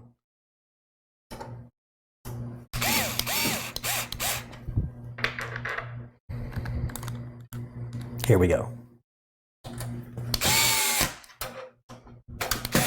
want to remind you, this screwdriver has a clutch on it, and the clutch is set to 3 right up here. See this clutch? There it's set to 8, there it's set to 11, and there it's set to 3. By setting it to 3, when the screwdriver hits a certain torque, in this case 3, it turns itself off. Other cheaper drivers will make a grinding sound and they won't turn the spindle anymore, and it sounds horrific. It sounds like you're stripping screws when in fact it's just the clutch mechanism in the driver. But this is an auto off clutch, so when I hit that torque setting, it turns off. And it's not necessary on building a computer. Torque settings aren't necessary, but you don't want to over tighten. And so by doing that, it makes my OCD happy knowing that the motherboard screws, any screws that I use, are all torqued to the exact same spec. So I know they're not too loose, they're not too tight, and they're all equal. It's not important though. You can turn them all differently by hand. As long as they're securing whatever you're tightening, you've accomplished that goal. Now we can take the power connector that we just hooked up for the graphics card. And for this card, it looks like we're gonna have to put these with the clip facing down. So I will go one here and one here. And they do have a little extra 2-pin connector, which adapts them from being a 6-pin to an 8-pin. And so since this graphics card wants 2 8-pin connectors, we will do the same for both. And it doesn't matter which plug goes into which socket. Again, think of your cable management. Think about what's going to look the cleanest, and that's how you decide. Depending on what power supply you have, depending on which video card you have, the length of your cable and how it's designed, your output end result may be different than what you see me working on here on video, unless you're using the exact same components, which is unlikely. The procedure is the same regardless of who makes your power supply, your case, or your graphics card, or how much your graphics card is worth. Some graphics cards don't require any power at all. Those are typically not used for gaming, though. Now, when we turn the machine on to test it, it's important that we remember when it comes time to plugging the video card in, we can theoretically still plug the graphics card into the motherboard if we're not thinking, and then wonder why our graphics performance is so bad. So now, instead of plugging in the graphics card up here, or the monitor, we're going to plug it in here instead, into the graphics card. So this is our 2080 Ti graphics card. We're going to plug it in just like that. We're going to turn it on. Fans turning, RGBs lighting up on the graphics card. Let me click over to second camera input. There it is. And hopefully, we'll get a signal. You can see the RGB lighting on the front of the case is lit up. Notice these two fans, this one here and this one back here, spinning in the same direction. They're both drawing air in and pushing it out the back of the case. So this fan is pushing air into that fan, which is pushing it out the rear. That's why adding a fan to the top is of no benefit to us at all. Software, let's see. Go for my utilities flash drive, we'll plug that in, which I think has the latest version of NVIDIA's drivers on there.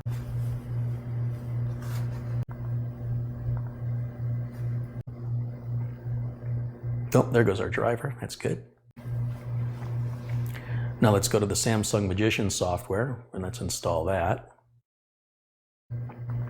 And we'll make sure that our Samsung 970 EVO Plus has the latest firmware and the Samsung driver installed for the best performance. Are you a resident of a European country? No. Next. Accept the license agreement. Click next. Next. Next. Next. Install. Done. Now that's going to analyze to see if we have any compatible Samsung drives. Now, when you see that the drive is not supported, there could be a reason that is because either because the NVMe driver is Microsoft, or because the Intel Rapid Storage technology is enabled in the BIOS, or the software doesn't support the drive. I think the software supports the 970 EVO Plus. I would have to check the BIOS to make sure the Intel RST, or Rapid Storage technology, is disabled. In the meantime, it does say we're using the Microsoft NVMe driver. I want the Samsung driver, which is all downloadable from Samsung's website. And this is it right here.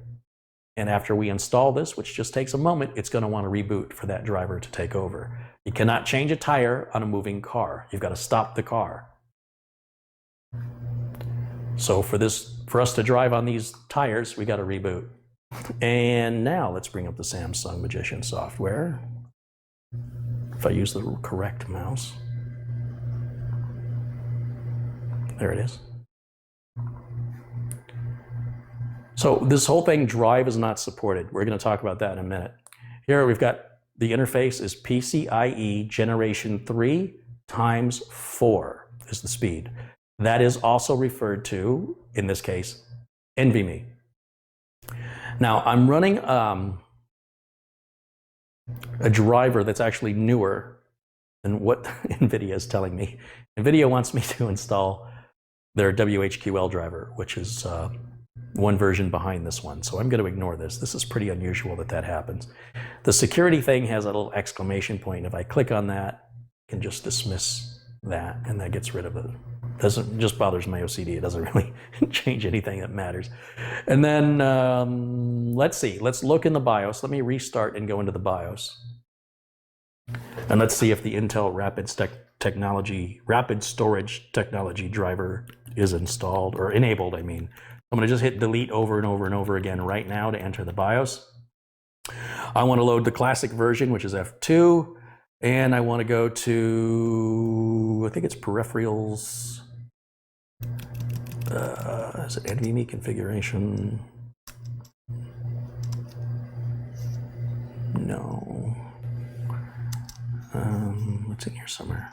SATA and RST, right? Rapid storage technology, RST.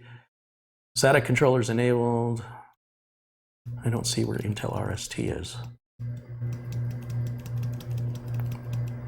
It's in, oh, okay. It's probably under SATA mode selection.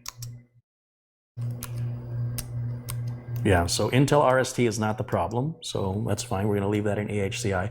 We're not using SATA anyway for this build. We're using NVMe, so these settings in theory, shouldn't be affected. And what else can I look for in here?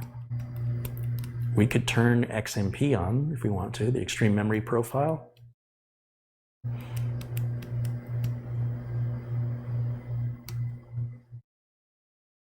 We can turn fast boot on if we want.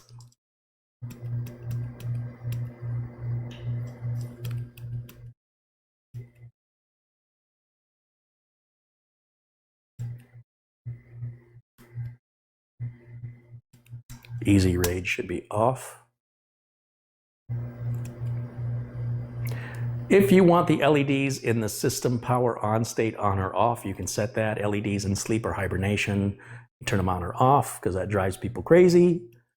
Intel's platform trust technology, software guard extensions, trusted computing. I don't really use any of that.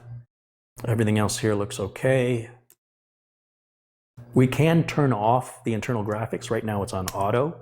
I can disable that, and that frees up the resources if the customer's not using it. Wake on LAN I will disable so that people don't get if they leave it plugged in and the system turns itself on, they're trying to figure out what's wrong. And it may be that, something's triggering it on the through the Ethernet cable, so we disable that. Most customers don't use that. That's something a tech typically uses. And a tech wouldn't need it explained to them what it does, so it shouldn't be anything you need to worry about. So we're going to save and exit this. So even though I don't recall changing anything that should have made a difference, you can see that it tells us that we have an old version of firmware installed. Now, I notice, so I've been watching this full screen. You guys are seeing it in the corner. I will make this big for you so you can see this. Let's see, how am I going to do that? Full screen. Here we go. So what you need to do, and you need the Samsung Magician software to do this, you always want to run the latest firmware on your solid state drive. And a lot of manufacturers don't offer firmware updates. Like I've never seen one. Like with Intel, you have to download, the firmware is included in the drive monitoring software. So when you update your drive monitoring software to the new version, that's the only way you'll know if there's a new firmware version. It's attached to the version. It's really stupid. I don't like how they do that. Samsung, on the other hand, they maintain different software Magician versions, but they go online regardless to check your firmware version. It's not part of the Magician software. All you have to do to update the firmware on a Samsung solid state drive is use the Samsung Magician software. And that's why this software right here is why Samsung drives cost more and are worth more than other solid state drives. This software gives us all kinds of bells, whistles, and features for optimizing and tuning the drive and keeping it up to date that other manufacturers just don't come close to. SanDisk has their utility, and Western Digital has theirs, and Intel has theirs, and they're all clunky. ADATA's is not very good, and they don't seem to release any updates anyway. But they're also a very bargained, budget-oriented drive. This drive right now that we're using is the most expensive 2 terabyte SSD NVMe drive on the market. There's not one that's more money than this for consumers.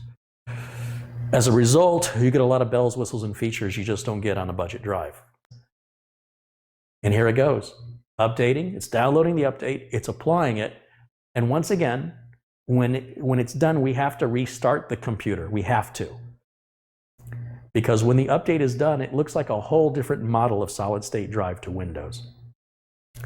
And it's not enough to reboot, you actually have to shut the whole machine down. So we're going to shut the whole machine down, wait for it to power off, which it just did. Now I'm going to turn it back on, and when it comes on, it's going to detect a brand new solid state drive has been installed, because it's looking at the firmware to determine the make and model of your drive. Because the firmware changed, In theory, logically, the model of the drive is now changed because the firmware is part of the model of the drive.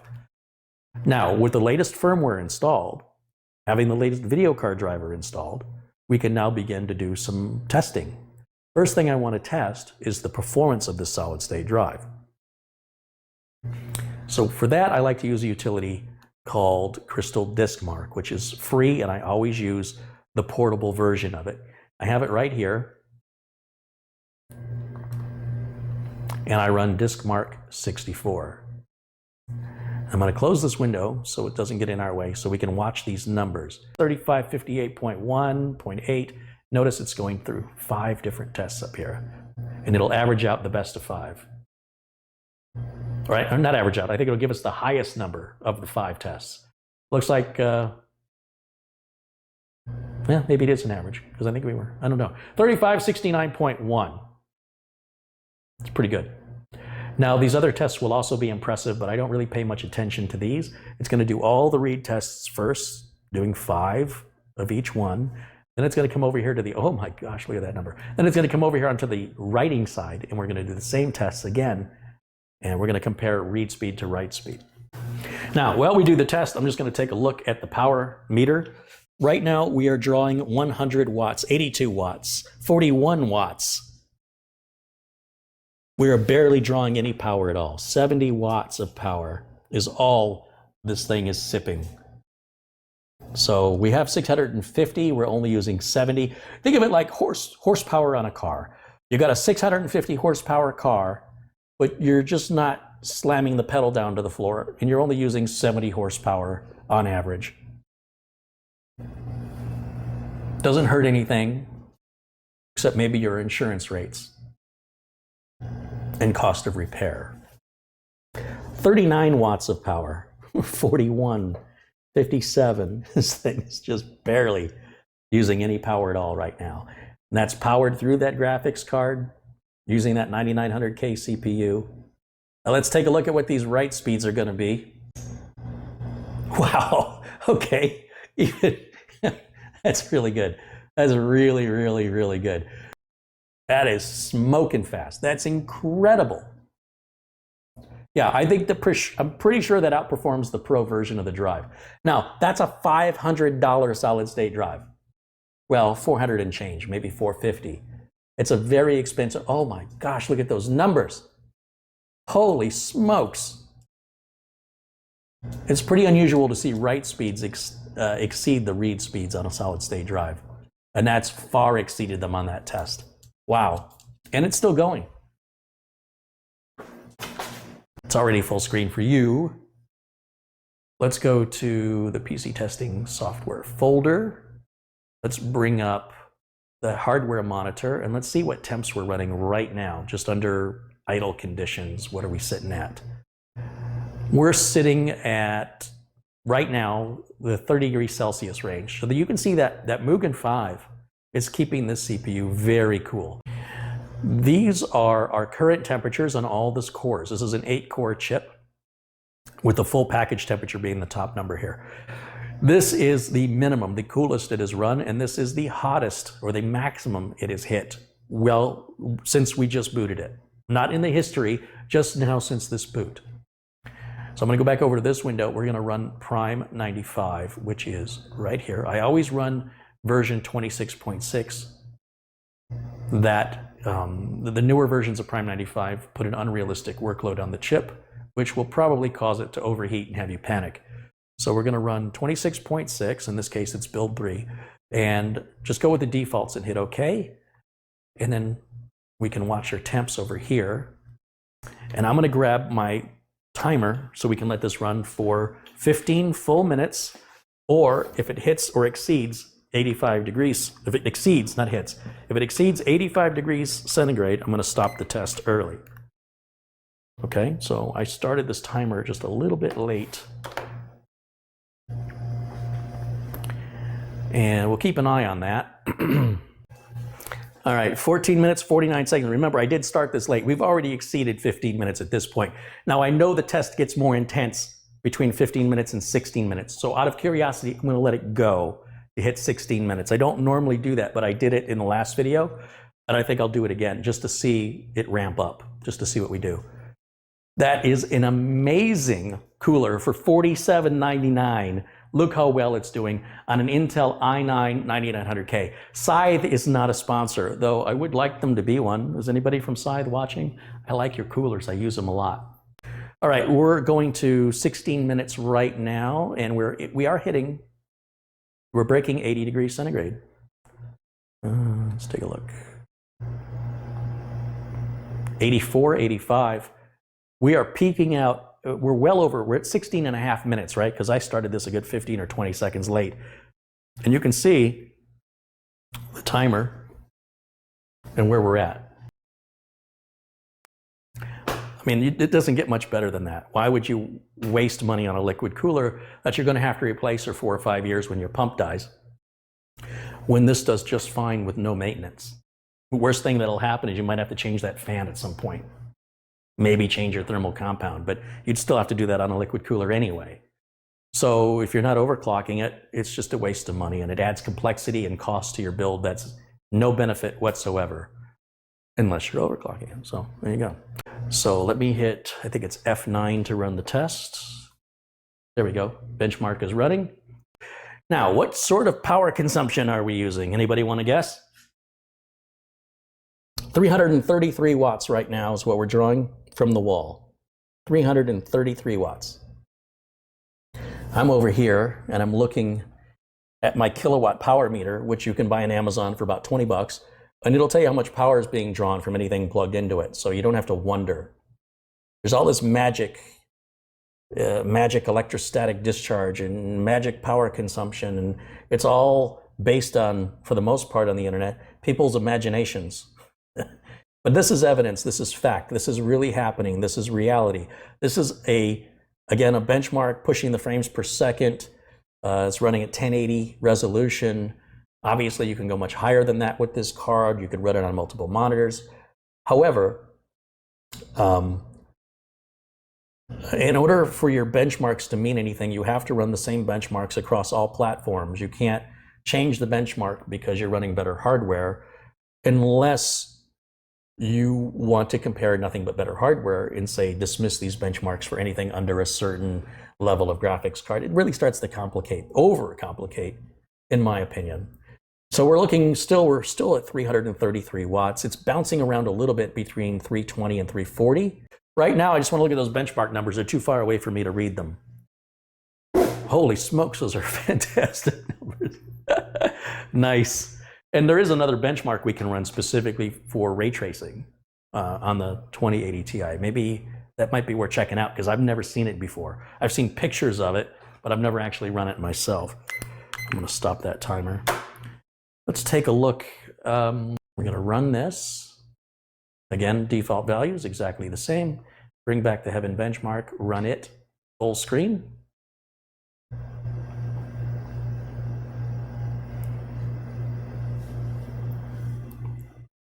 Now it's going to take a little bit longer to load because Prime 95, remember, it's pushing all CPU cores at 100%.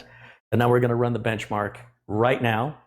And let me resize this so I can see what's going on here. Now, how many watts are we running through the wall now? Prime 95 pushing all cores at 100%. GPU is being pushed. 218 watts. Explain that to me. 220. 215.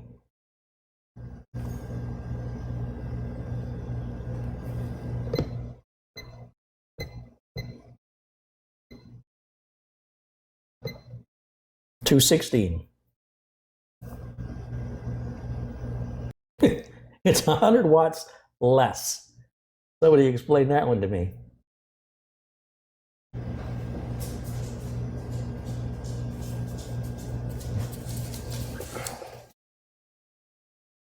I would still say that's playable even with Prime 95 using all the cores.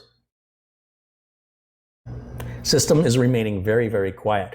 I am hearing the fans ramp up a bit, but this is also a really quiet case. When those panels are put on, it's pretty much going to be silent. I can tell you that right now. Frames per second and performance are going to be reduced, obviously, because we've got such a heavy load on the CPU and the GPU happening at once. But we're hovering around 222 watts this whole time. Now, obviously, let's try a different benchmark, because this is a pointless exercise anyway. Let's go back to, let's see, let me go back to this. Ooh, performance, stress. Let's do performance. Benchmark, game, or virtual reality. Benchmark, run. I've never seen this before. I have no idea what it looks like or what it does. What do I know? Always has to be a first time.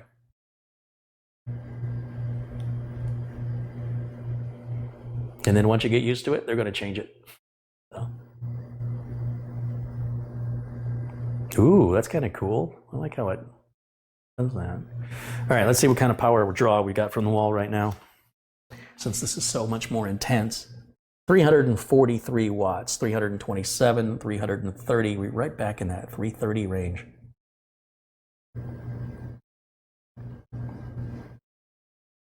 Yep, still sitting around 330. Oh, I might have seen this before. Looks a little familiar to me.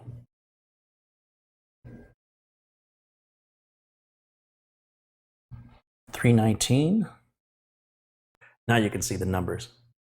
And let me check my wattage from the wall here. See where we're at. 327, 323, 335.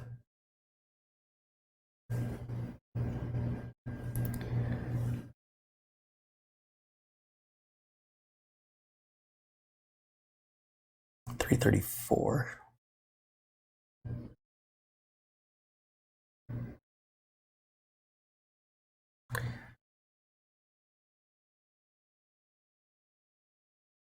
Ooh, a lot of stuff going on there. 328, 333, 336. I'm shocked. I mean, I thought I would be exceeding 400 watts at some point. I've yet to see this thing break 350.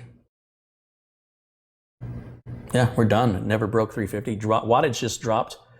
It's now at 63, 53, 45, 42, 42.9, 43.9, 43.5.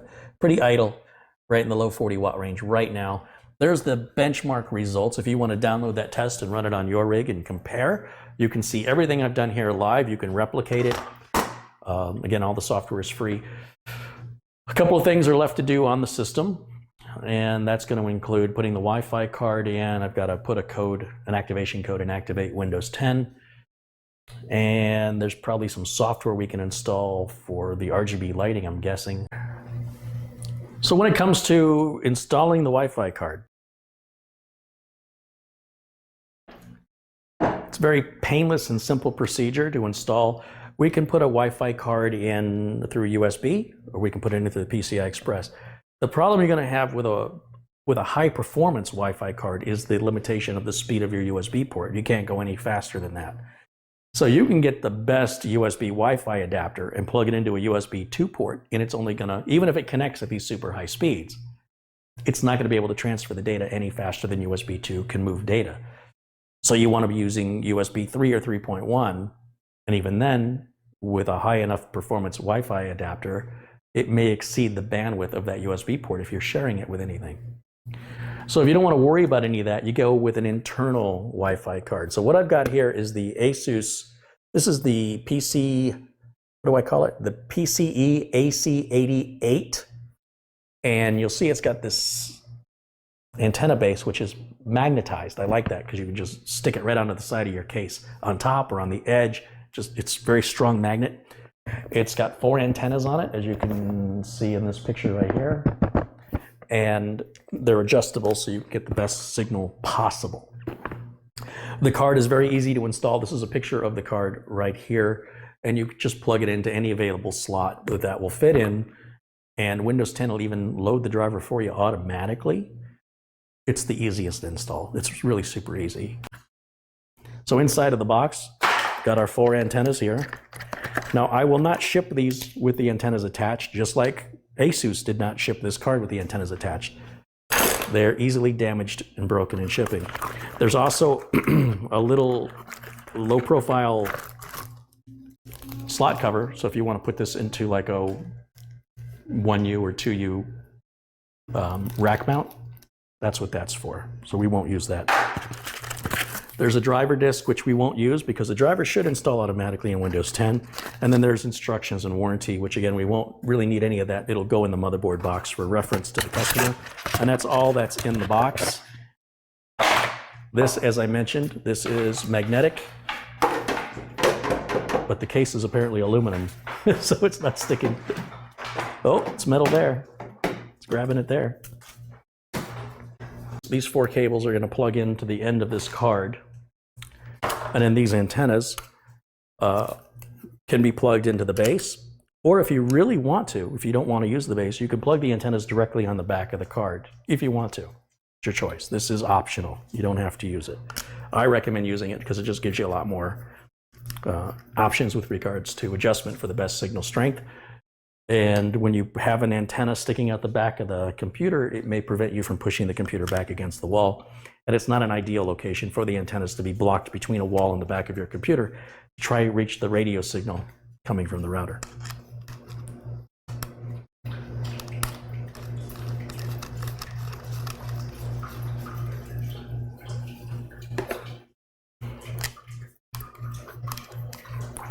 Now I had Jason Hintersteiner, who was with Ingenious at the time, who was an MIT graduate and designs these Wi-Fi routers and cards.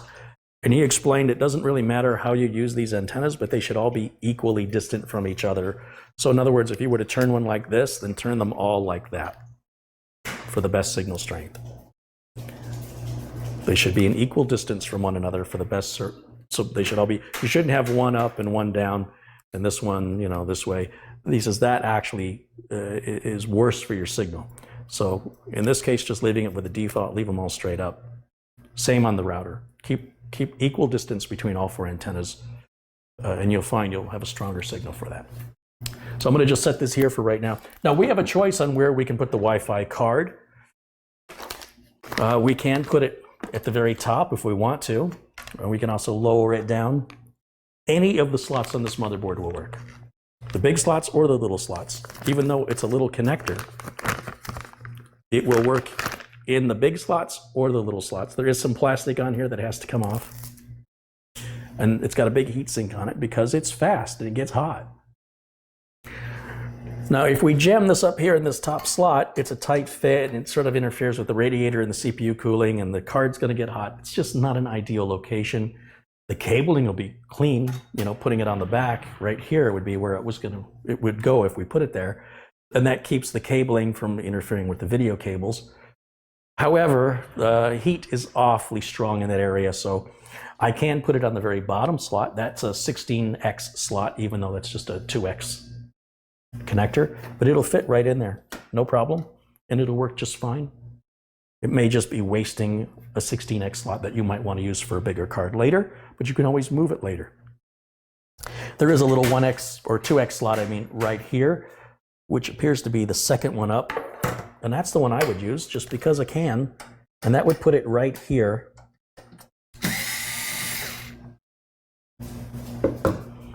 So we'll just slide that slot cover out. You know that slot cover is going to go in the box, the motherboard box. And then just line that up and push it in, and then put the screw back.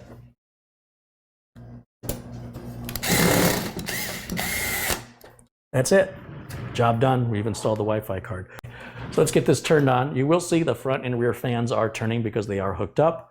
The RGB lights come on to the sides here. You'll see those are lit up. That's all part of the fan controller. The reset button blinks on and off. That's the hard drive activity light.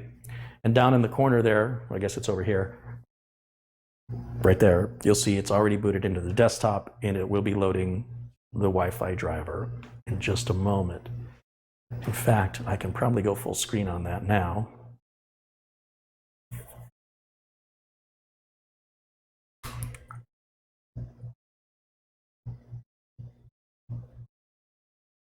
It has not detected the Wi-Fi card automatically, so let me just double check the device manager. Yeah, So ironically, I might have to plug it into the network so it could go to Windows, Microsoft's update center to get the update automatically, or I can install it manually. Now, I would much prefer to install whatever the latest driver is. Now, if Windows will install it automatically for us, that's great. So if I was plugged in via Ethernet, I think it would install it automatically. I'm not sure. But what I can do, I'll just go to Google and I'll type in ASUS PCIe88. And the first link that comes up is the asus.com website. And I click on support and I will click on drivers and tools. Select your OS, which is Windows 10 64-bit. Driver's pretty old. Shows it's from April of 2018, so well over a year old. I'm going to download that, and it downloads in a zip file. So I'm going to open that zip file, and I'm going to extract the contents of the zip file onto a blank flash drive. So let's take the USB flash drive that I just copied the file onto, which is the one I normally use for BIOSes. It's just whatever, doesn't matter. It's just a blank flash drive. And then after I load the driver, it'll be blank again when I erase it. I only have to do this once.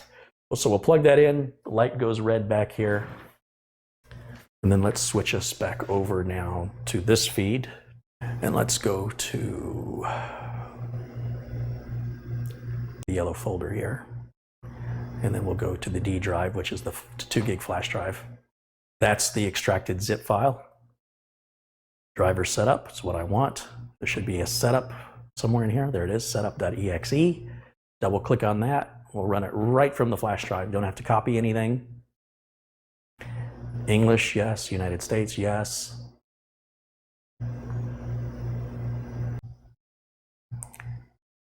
In a moment here. Oh yeah, next, next, next. All right, we'll hit finish. And now if I go back down to that same globe, I should start seeing Wi-Fi networks. I do. Or connect to my guest network right here. Put in the product key. Put in the password.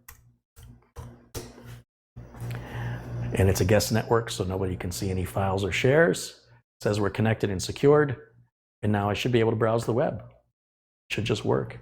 Go to sites like CNN, which always changes. Make sure that the website's working like it should. We can even do a speed test. Speedtest.net. Remember, we're on Wi-Fi. Let's see what kind of performance we get. Well, I'm uploading, streaming at the same time. Let's take a look at what happens here.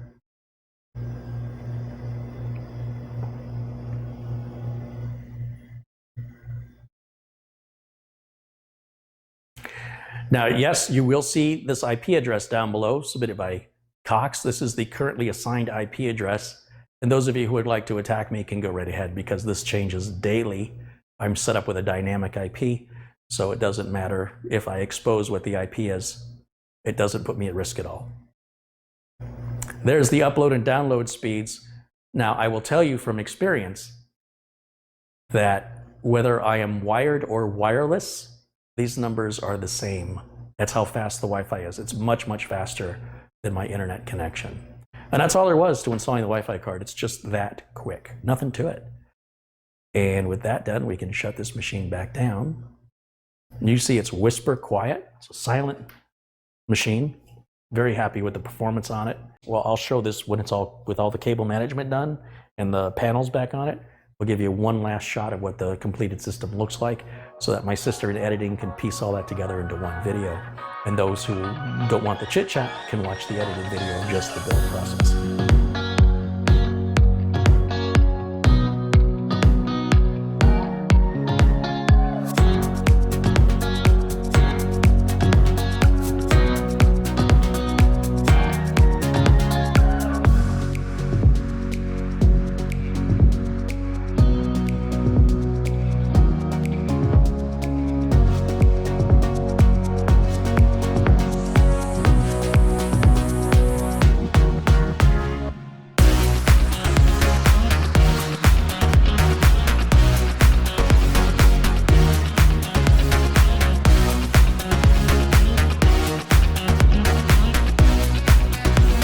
So we keep everybody happy that way.